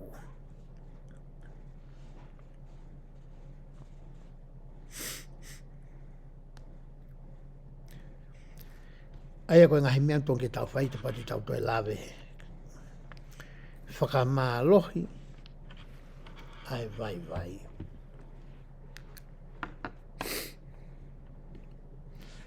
koe he tau nofo whaka siasi. Tau ngā kai whirea koe mā lohi. Ko ai ni I o ku nau mā lohi pe. Pe ai ni I o ku nau mā lohi au pito. E siasi.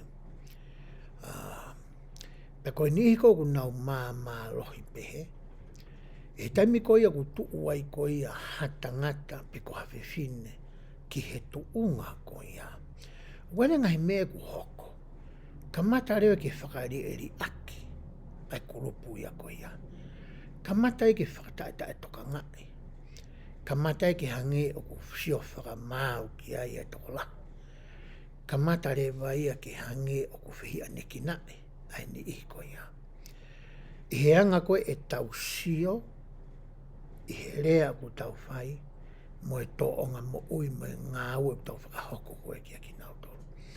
O kuongo I rewa e heke I kulupu ia koe ia. Ongo I rei bea nau tōru. O kui kai ke toi whetā wheake o whai. Ai ofa whakakalaisi. Mea ki tau tōru. Ki nau tōru. Ku tau lau e ki tau tōru ki nau tōru koe ke. Koe muri me au nofo. Ke he wote ku tau kauai. Ko tau whatongia whakatau sipi. Koe tau tuko tau toko tō hiwe hiwa koe. He kui ai bea whanki kau tama ema ki kau tau. Ke nau toka ngai. Ko whatongia o pisope. Ai sen kau mātu sipini o. Ko mou ahia. E whanki api ko ia. E whanki sipi ko ni o tala noa ki ai. O ku nā mālohi pe. Pe koe hae whahinga uhinga. Koe hae mea ku hoko he mo ui. Koe mea ia koe ke a tonu ki ai. Ke kumi. Ai ki si hipi ki sipi koe ko he. Na I he tahaka ngā pe ia. Nā tau kau whatahapita tomu mo ia. Kai mahalo nai ki he tawha aki nei kai loto.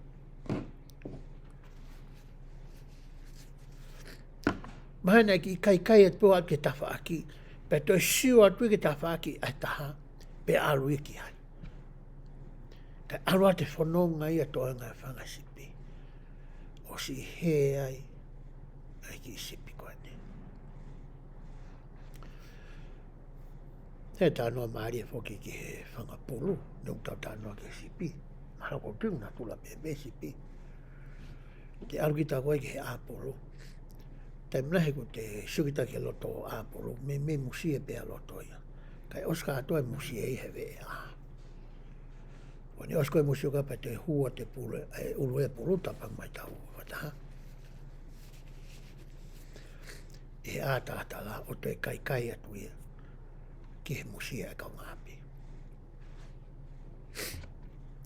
Ko hae uhinga na hea I e sipi ko ia.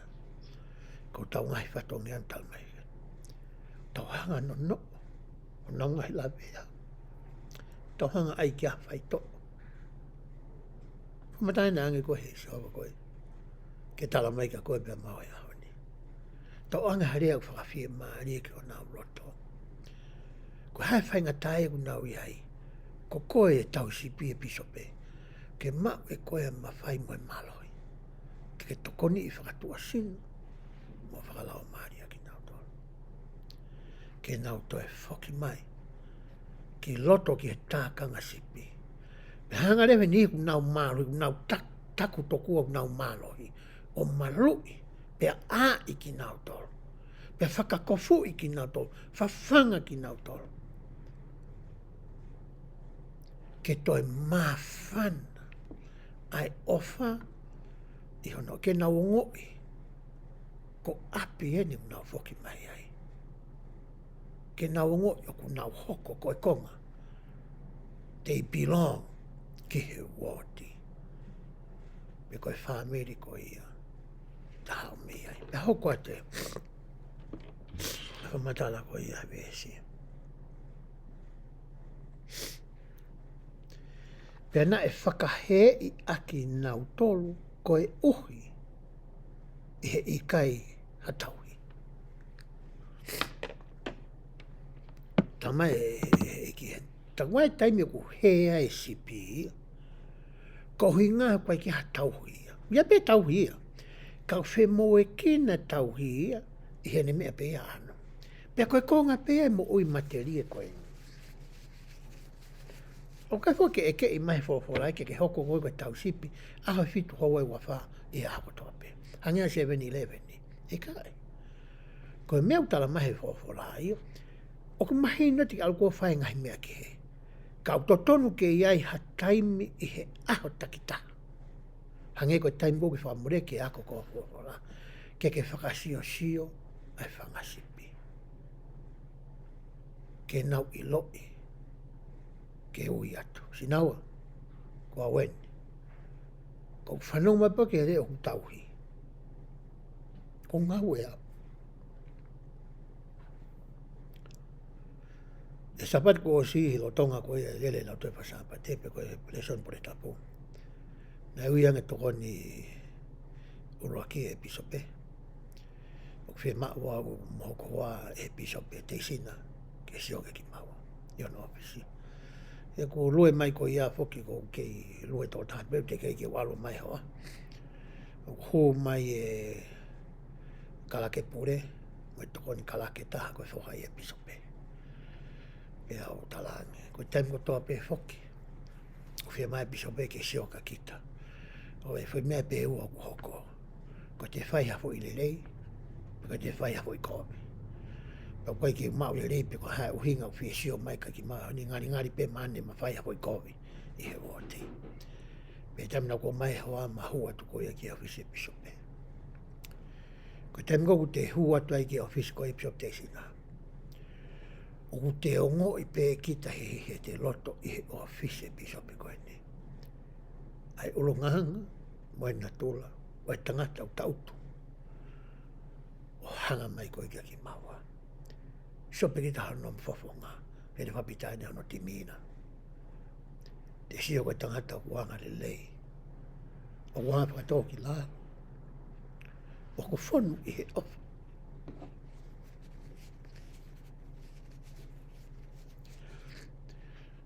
ki hono kainga lotu pe taimina mai e pisope e mafoaki pe tamina ku sio ai ki lalo ki he whakakato ai lalo e whake ki hila ki he hoa he koia o une toka ngai ai mea whapanga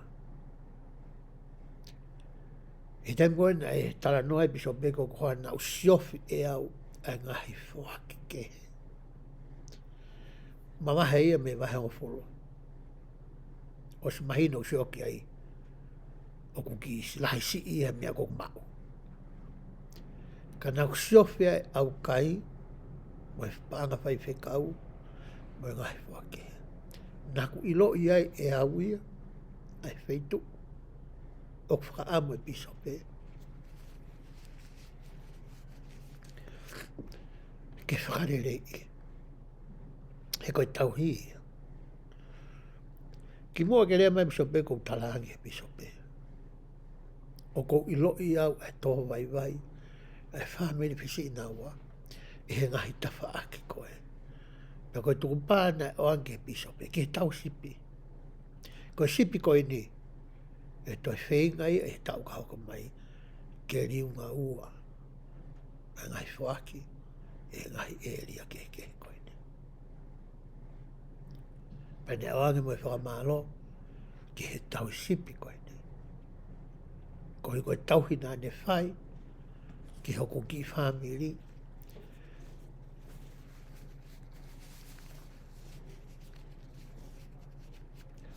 E he ta ua noa ua,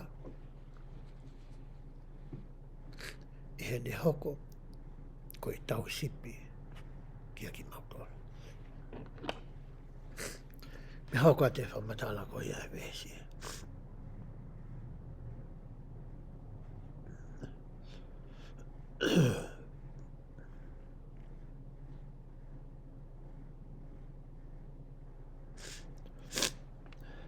Ne wesi ono ni ma, ka whake tauhi unga tai ku lau ai. Pe hoko te lai wesi. Pea na nau hoko koe mea kai ki he whangamanu whekai kotoa pe oe wao e he nao mo vete vete. E taimi ko ia mo vete vete ai e whangasipi ko hukai ki hatauhi. O ku tuu takai mai a whangamanu whekai ia oe mo ui koe ni. Kai ke nau whaatatari ke he hake aki i sipi, kana wala mai. Koe mea nei whakaamu koe, a ISIKELI ke mahino ke kau tau sipi koe oi kuonga koe ia. Koe taimi kou kai ki ha tauhi, pe wiai pe ha tauhi kau hau pe ia whai pe ene mea a ana. A mea utokanga ki ai, ahono loto mo ne whakaukau. Mo mea kuiritaki ki ai. Ka keke ne whakahoko ai lao mo tu oni mai fola ai otua. Koe mea ni hoko ki he whangasipi. He whangasipi, pia keina ki nau tolo e ngai man whikai. Pe hoko te whamatala ko ia. Ai vesi.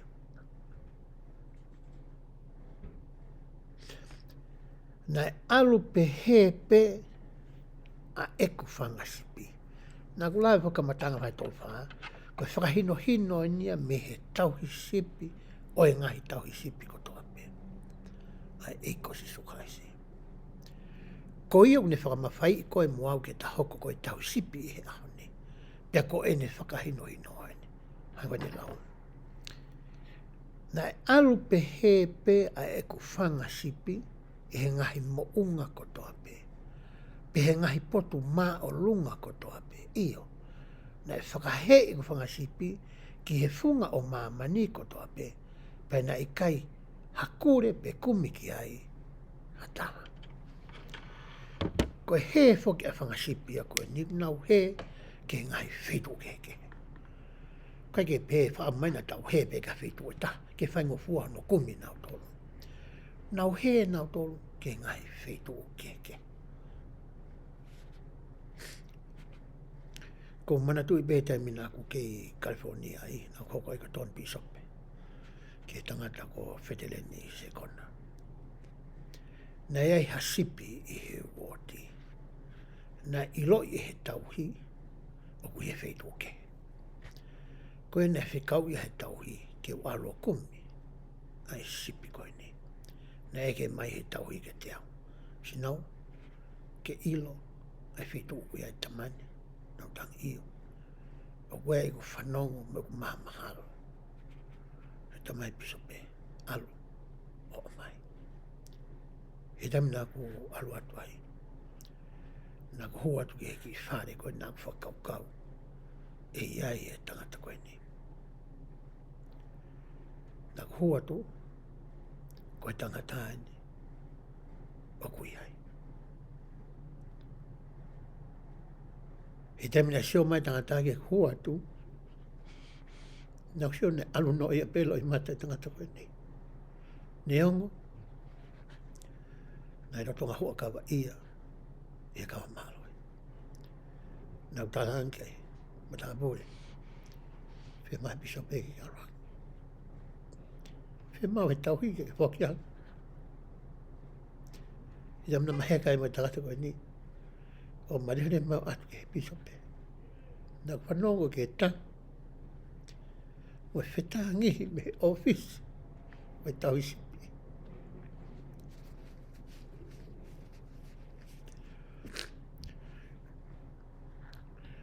Ko hi ko sipi koe ni. Ko tui ka ne tae oua ai matapoto ai tauhi. E a koe ni. Na e more ata sipi koe ni. Oi sia mari mo e whanau. Ka e mea ki he matapoto ai tauhi. Na e whakahauwhi ai. Ai ki i family koe ni. Ta hoko atu e lau koe ia ai. Ai vesi. Ko ia e kau tauhi. Whanongo ki he whola a siawa.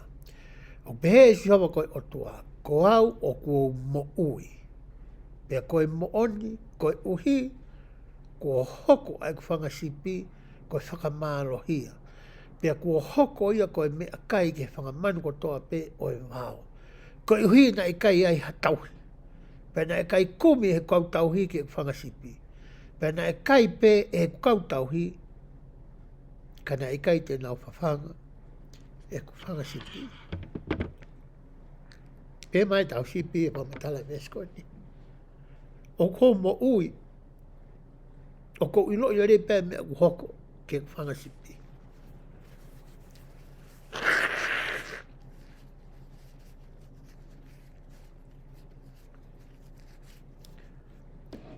Mga tuunga, e tai tokanga ko ia ai tau sipi. Hoko te lau ko ia mesi. Ko ia,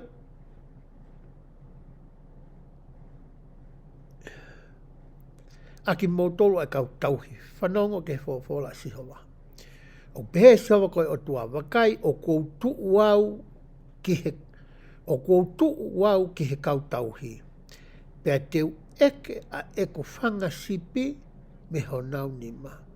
Pea teu whekau ke tuku e nau whawhanga ai whanga sipi. Pea kai to e kai e ku kau tauhi a te ki nau tolu. He teu whamaui e ku whanga sipi me ho nau ngutu, ke oua na anau kai, ke oua na anau ke mea kai aki nau tolu. Ta langa lewa he ISIKELI, ta mai o tua. Sai, mare ia mou tolu whanga tau sipi koe, mare mo tolu e tapaki. Fulahi ho mou kai e mou tolu e ku whanga sipi. Fulahi mou kai e mou tolu e ngako, mo mea meri e, kai si i tue noa e ku whanga sipi.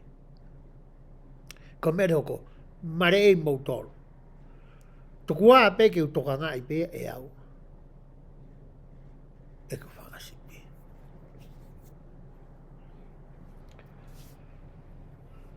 Ko osi talanoa pe whoki a weni i he ku ngahi lea i moa. E tamina aku woti papalangi ai. Pea umamata ki e ngahi porokalama, ngahi activity. O ku whai e he ngahi woti papalangi nāku e talpe mi California, o hiki mai e pea o mai ki Utah ni Sorekini. Ko mea nāku siofi e au, ko e hā ai mea e whai e tau, ko whē e ta utu ai e tau isipi. E ngahi kai whakawoti, ngahi ti whakasteiki, pako ngahi whakawhiawhia pehe. Ko mea nāku oho wāre ko he ku sia ko e ki ai. Ko e tau isipi e nia, o ko ne hanga ko e o sevi mai mea kai. Ko e tau isipi e nia, ko tuu he mea papa kiu. Ko e ka papalangi whoki. Kai ki ha mea ko he hampaka pe.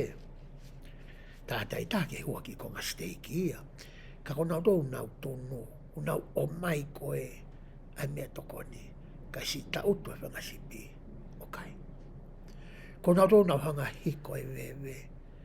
Whakama ai whare lotu he osikoia ai polokalama. Kai si fia ai whanga sipi. Me tai moena e te uteo ai ke uhiki ko ia ki he woti tonga. I kai ke u amanaki te uhiki. Ko roto pe ke nofo pe he woti papalang na aku iai. I hengai huinga paka aku pe ia. Ka ne whikau ia ku piso pe. Ke uhiki. He ni loi koko tae loto ke he uhiki. Na ne whai whahino hino ka nika te au. Na ne pe mai. Masi naua. Nai o mai koe ke kau sintai le. Ke kau muri. Ke mau wako i koe. Ke mau tokoni i koe. Ke mau whahino hino i koe. Pea ke sio mata. Ki he whaunga whakatauhi sipi. Ko e haoni. Tala mahe e ki whoki ki ho kakai. O tokoni ka te ki tau tō. E waru koe ki he woti. E tamina u hoko i koe piso pe. Na e tō kakano ka te au. E whainga whohi whonga tauhi sipi. Na u sio hai piso papalangi. Me paset papalangi. E ngai mea whakawoti. Ne kai te uloto au. Ke ea hatau tu anga. O oku. Pea mohoko hoa. Pea moengo toko ni mona hoa. He ku mauto he kehi hoa mautolo. Me he toenga o e kaenga lotu.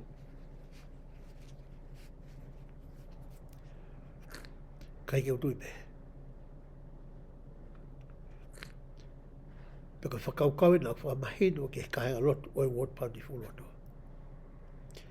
Koe tausipi, koe sewaniti ia.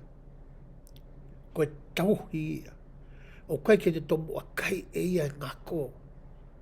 Me ngahi mea le lei koe ku hoko i ki kātoanga koe ia. Ko whatongia oko. Ko hon o mai e ngahi mea koe ia. Ke fia ai e kahenga loto.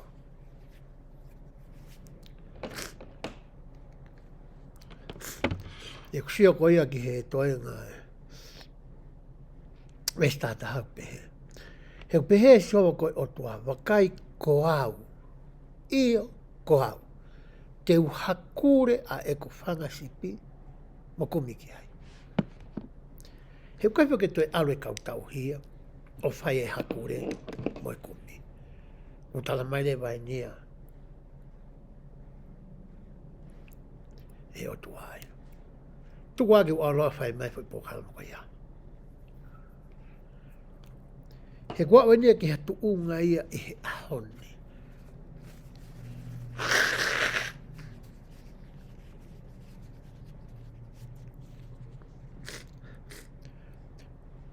Ko taimenia ko hawene whangasipi ia, o kumi mai e kautaui.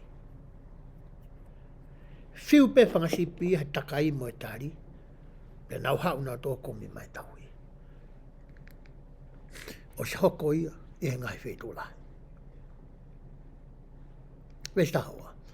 O hange ko e kumi e he tauhi a ene whangasipi, e he aha o kune alu atu ai ki he whangasipi, kua mo vete vete, e pehe a e ku kumi mai e ku whangasipi, mo e ku whakamo ui aki nau tolu me he potu kotoa pe, kua nau heki ai, i he aho aloa tāmaki, mo whakapoupouri.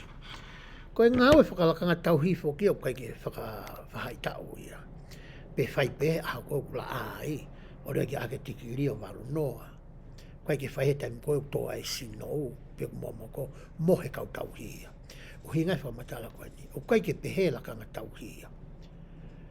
Ka whi mea koni whai koe tānoa ke ku kumi, e whangasipo ku mo vete vete. Hakure ki nau tolu, kumi pe ku nau i whi ia. Hanga mea na kulawe kei ke whatongia ko ia pisope, ke mea whakawea whea ko ia moile a kainga lotu. O kai ke whiunga ene nofu ana i ofisi o tari. Whie maui ke alu ki tua komi.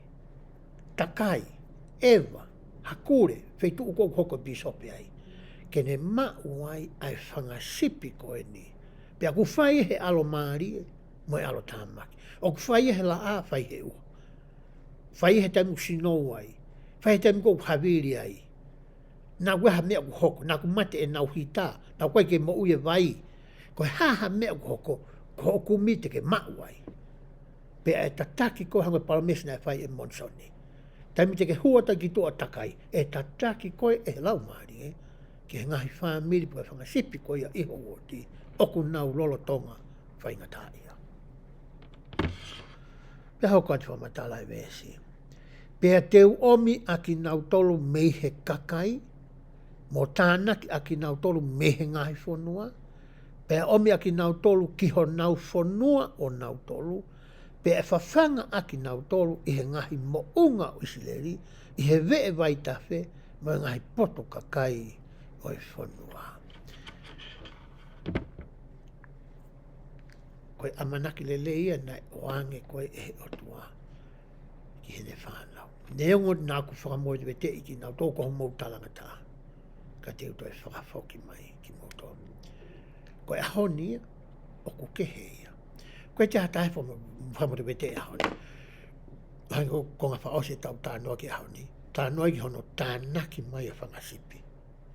Ai otua. Ene whanau kotoa pe. Ai hine hina. Koe uri uri. Ai melo melo.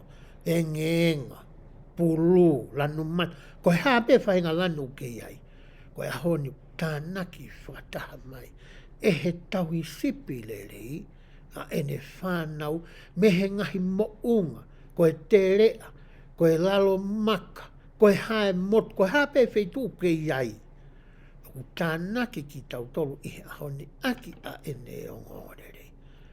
Koe palo mesia ai tau hisipi, lelei ko ia ko sisukalaisi. Pea hoko atu e whamatala ai vesi. Te whawhanga aki nau tolu i he potu lau ma ui ui.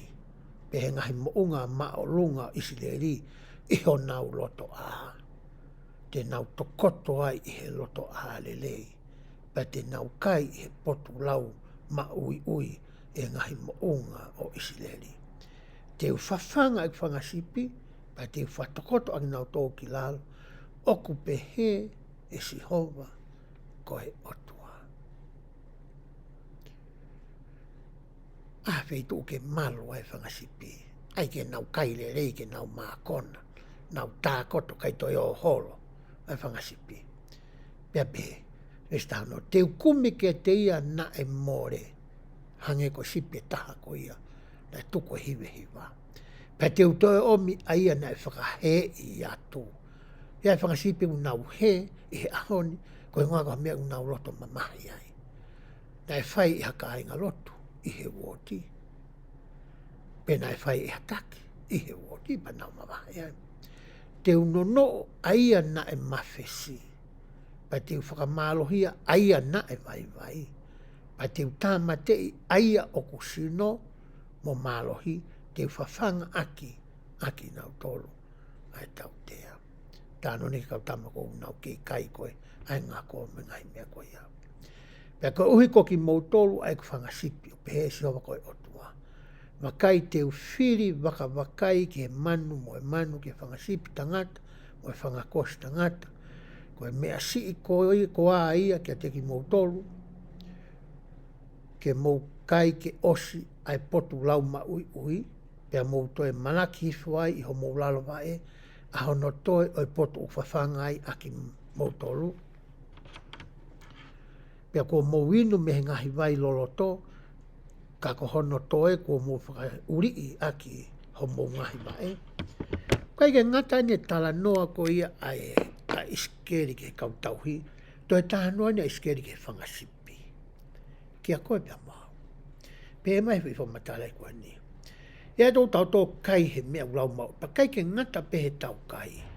Tau te hanga tau tō rea malamalake mea koe ki ona te hata haia kai ai.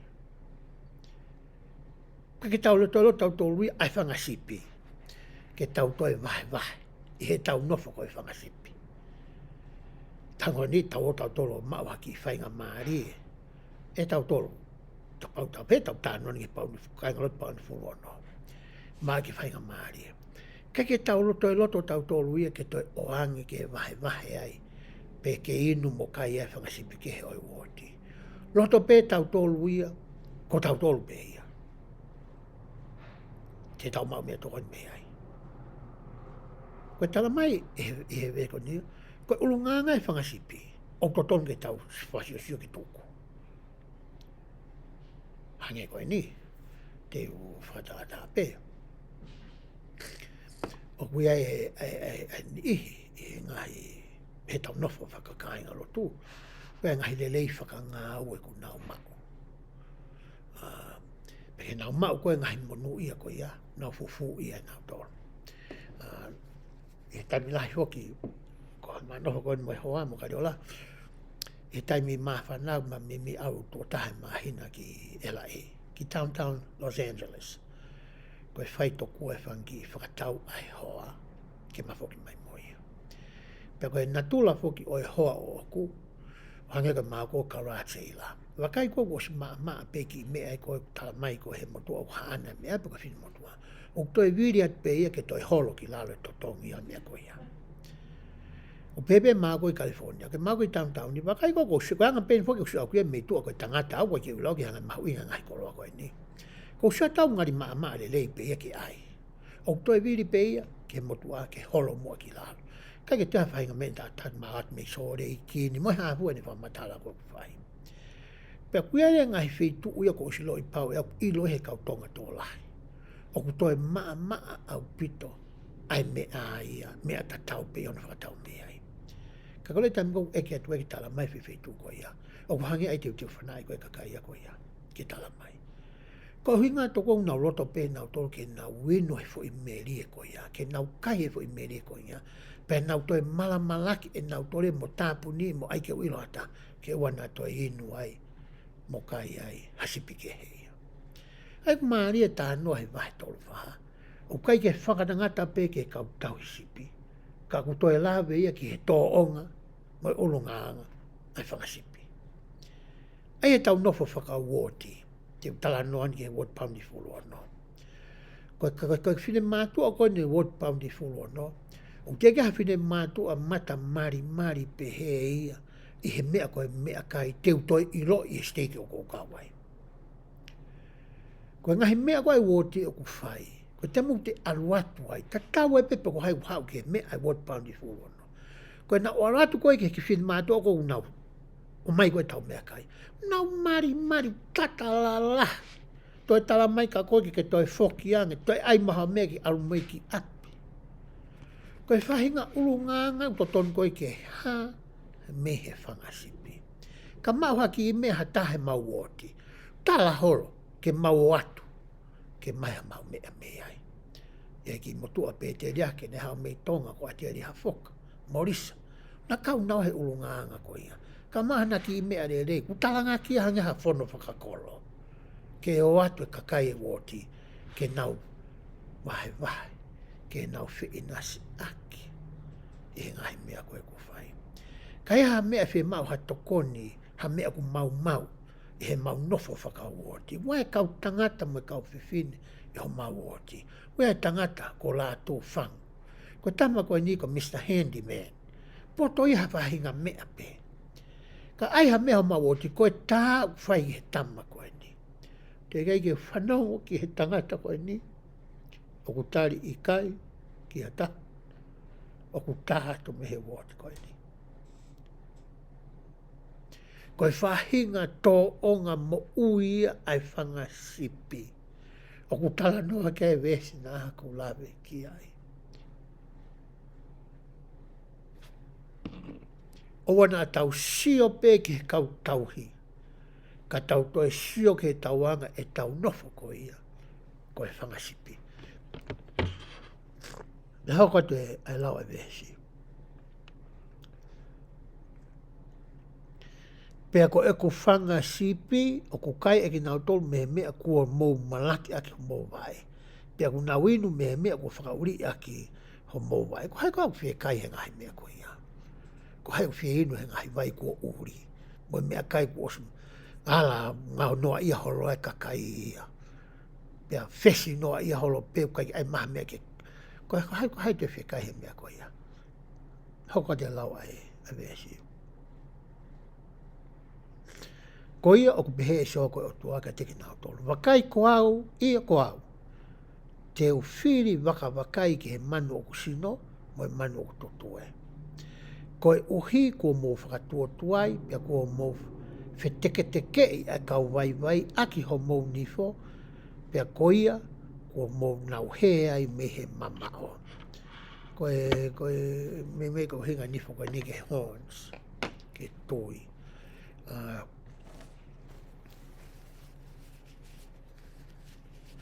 Ai o ke tala noa pe, ai ngahi wesi koe ni, ki he anga koia mo ui ai whangasipi.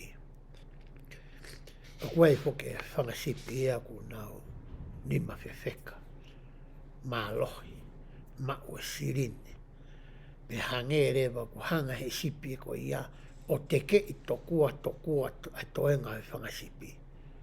Kai makape hake ia, o pehe tokua, koe tamā ia. Pe koe whewhine ia. Uhinga kai whamatala koe ni. Pea ia rewa e toko lahi ia. Ko nau tauhi tokua ki he toko tāko ia. Ko hinga koe sio ke tuunga whakapaanga mo e tuunga o kuiai. Ia whainga tawaki.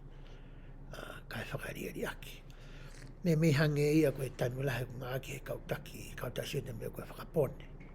I hanga e nau mo ui whakataki mua. Ue pe e nau fui sia kāre a nau tolu ia. O ku nau wofi ki he tauhi. Ko ki nau tolu ia koe ku nau mae ngahi mea tui kone o ku tala noa ki ai. ko nau tōleo ko nau winu e ngahi meri e. Ko nau tōlu ia whai ki esi o. Ka esi poku pe ai toa ngā ia. Kai ke to tonu ke pehe, ai tau ngāu e lakanga whakatau sipi. Pe hoko atu e whamatala ko ia.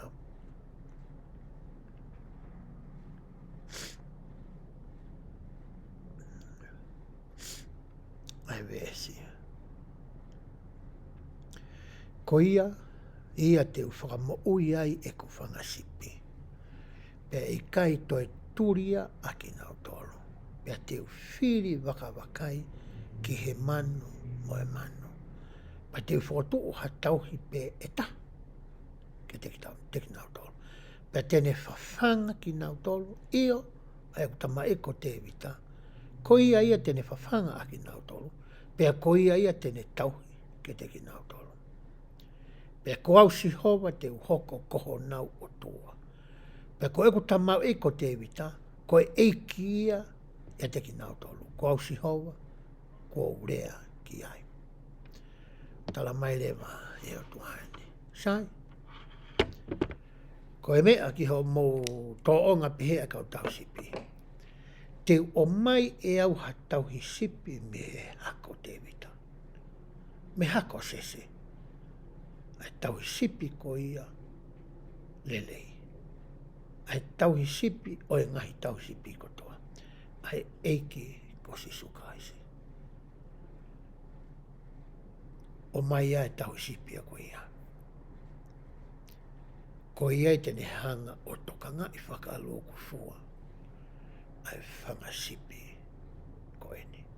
Ene whangasipi. Pea hoko atu e.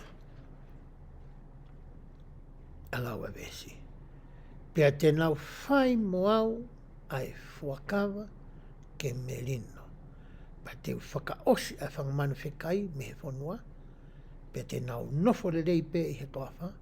Pea nau mohe i he ngahi wao. Kei te hamanu whekai e te nenga ofe whangasipi ko ene. Whepe whetu nau iai. He kono hinga. O ku iai ai tauhi sipi a ko ia. Ko si sukaisi.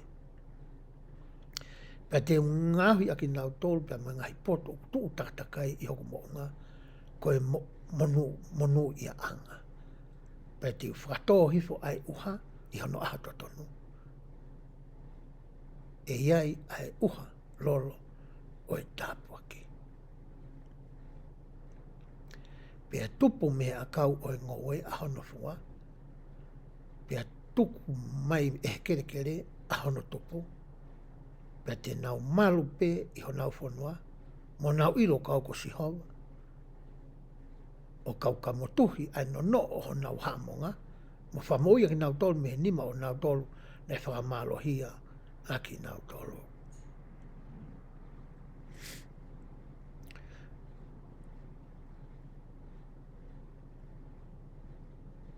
Vestou noa mo tau tahati whaosa ki a vahe tolu wha.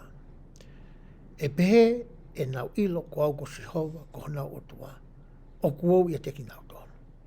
Pea ko ki nau tolu, io ai whare o Israeli, ko kakai a ki nau tolu. O pehe e sewa koe o tua. Pea ko ki Kimoutolu ai ko whangasipi. Ai whangasipi o kou tauhi. Mo kau tangata a ki Kimoutolu, pea koho mou o tua au, o ku pehe e si hova koe o tua. Koe whakaosi ia, o e wahe tolu wha. Aia koe tala noa ia, ki he whatongia, mo e lakanga, o ku iloa, koe tauhi sipi. Koe whihui koe te ufotuu kia te koe. E tamai mo whae. Koe ha, ai whahinga tauhi sipi, o kuke i ai. E tangata mo whiwhine o e lakanga tauhi koe e siasa sisukai se ka mana kai mwini. Whe, aho tau whatongia whakatauhi. Ai kau taki i he ngai hoa lotu o i siasi. O wao ki e kau taki whalotu whanua. Pisope, kau paisi steiki. Koe kau tauhi sipi whe a Kimoutolu. o ku mou whawhanga e ku whangasipi, o hange ko e rea na whae ki kia pita. Pita, o ku ke ofa koha, ia te au. Ko whewia. Tau sama tolo o siro atu ke tari whae pita. He nai whio hia mo e kusukasi, ia ko ofa ia koha. Hai tōtō ni, mi whahino ino. Whawhanga e ku whangalami. Tauhi ki nau toro, paka nau hoko haki o sipi. Toi whawhanga mo ku whangasipi. Tauhi mo ki nau toro. Kai oua na ke tomu a whawhanga e koe ia koe. Oua na ke tomu a kai e koe ngahi meri e. O e lakanga whakatau i sipi. Kai ngalo ia koe ia, ke whawhanga a o whangasipi. I o hoko koe tangata reo, o ku whenā pasia mo lakanga koe tau i sipi. Koe reo ke siu atu koe, ke whakatokanga o whangasipi, ai mea o mana ki oko. I o hoko koe tau sipi. O ku oange ai mea le reitaha ki ho whangasipi, pa ke malu i ki nautoro. Pea ka morea i ho mo ui. Koe whatongia ia, mo e lakanga o e tausipi.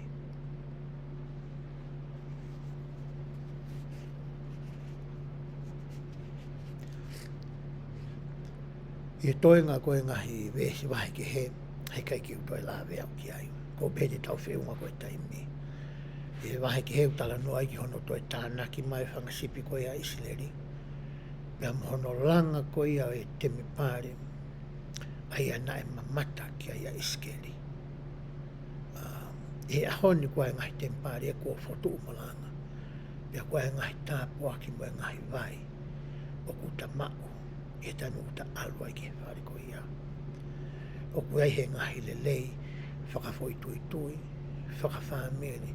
Pea lava ke tuku au o tō tangata. I he ta mao he ta alu ke whare koe ia o eke. E ahoni te uroto ki whakamaa opa whakaosi aki. E ngahi whakakaukau koe ni. O ko hanga he eki o wiwi ha kau tangata le. O makau whiwhine le. O makau tangata tausipi. O makau whine tausipi. I hono siasi i he ahone. Ko i wiwi i koe ia. Nane afio i pe e ia koe. Nane ilo i mea nā ke lawa whai ura ki tuunga. Nane ilo i mea o ke lawa whai i tuunga honoa. Nane ilo i e te ke lawa puko whahauka whatungia koe ia. Pane wiwi i koe ki he whatungia koe tangata reo. Moi tauhisipi. Ka nane tangatu ki a koe. O kuea ngahi mau anga tukone. Ki o hoko koe tangata reo moi tātais. Koe teu whakalau maari e te ke whai. Koe mau anga tukone koe ia. O ku mau uia me ngai whora e o tua. O ku mau ia me rea kau palofita mo ui ahoni. O ku mau ia me tohi whakahino hino. O ku mau me whakahino hino mo ngai tātalai whare e kau takwa tonua. O ku mau ia me ho ngai whakawha fwoi tui mo whakahami. O ku whaita mo e o tua. Koe ngahi mau anga tokoni ia. Te ke lawa whakaao ngai hoko tangatari o mo tangata tausipi. Kia ke hanga i lo aki kei mama. Pa ke whatoa ngai mo whapapau ai whiri o ku tuu nuku mai ki he whamiri mo he woti o ke hoko koe tausipi ki ai. Pea hiri ko ia pa ke hanga whakatokanga ka te ki nau toro. Pa ke rea ke nau wafe. Waloki i ki nau tō ke nau wafe. Pa ke whakaha ai ofa ma ke hiri ai waloki te ke whai. O ka wei ke whai pe e he Laumalie. Koe whahino hino e wahe te au uatanga. Pea ke whawhanga ho o whanga sipi. Oa te ke tō mua whawhanga pe koe. Oa te ke kumi pe ho langi moho nau pea moho ngeia. Ka ke hoko koe se wāniti mo i tauhi sipi le lei. Ke whakapapau o tō koto whie maari e ho whanga sipi. I he roto a ko ke hanga ai. Ke ta ofi aki a ngahi whiri meitua. Ke nau hanga o mako ho whanga sipi. Pea koe wheitu o whakaosi o tala noa ki ai e tau tānuani. Ko whatongia o koe moau koe whanga sipi. Ke ta whetokoni aki he ta nofo. Pe ta toe sio ke whakamafola atu e o ngongore rei. Ke whanga sipi ke nau hau ke loto a sipi. O ku hokua ka laisi koe tau i sipi. A hono sia aine o ngongore rei. Peta alu ke he whare tapu oi otua. Ke ta inu he vai ko ia ui kai toi osi. Peta o ngoi a hono meri e. Ke lau i tau tangata, oi kai ngata i he mo ui materie koe ni. Kai au ke he mo ui tai ngata koe mea ofa mau inga taha ia. Ai otua, ai hākia ke ima mo ui tai ngata. E he wafa sisu kraisi.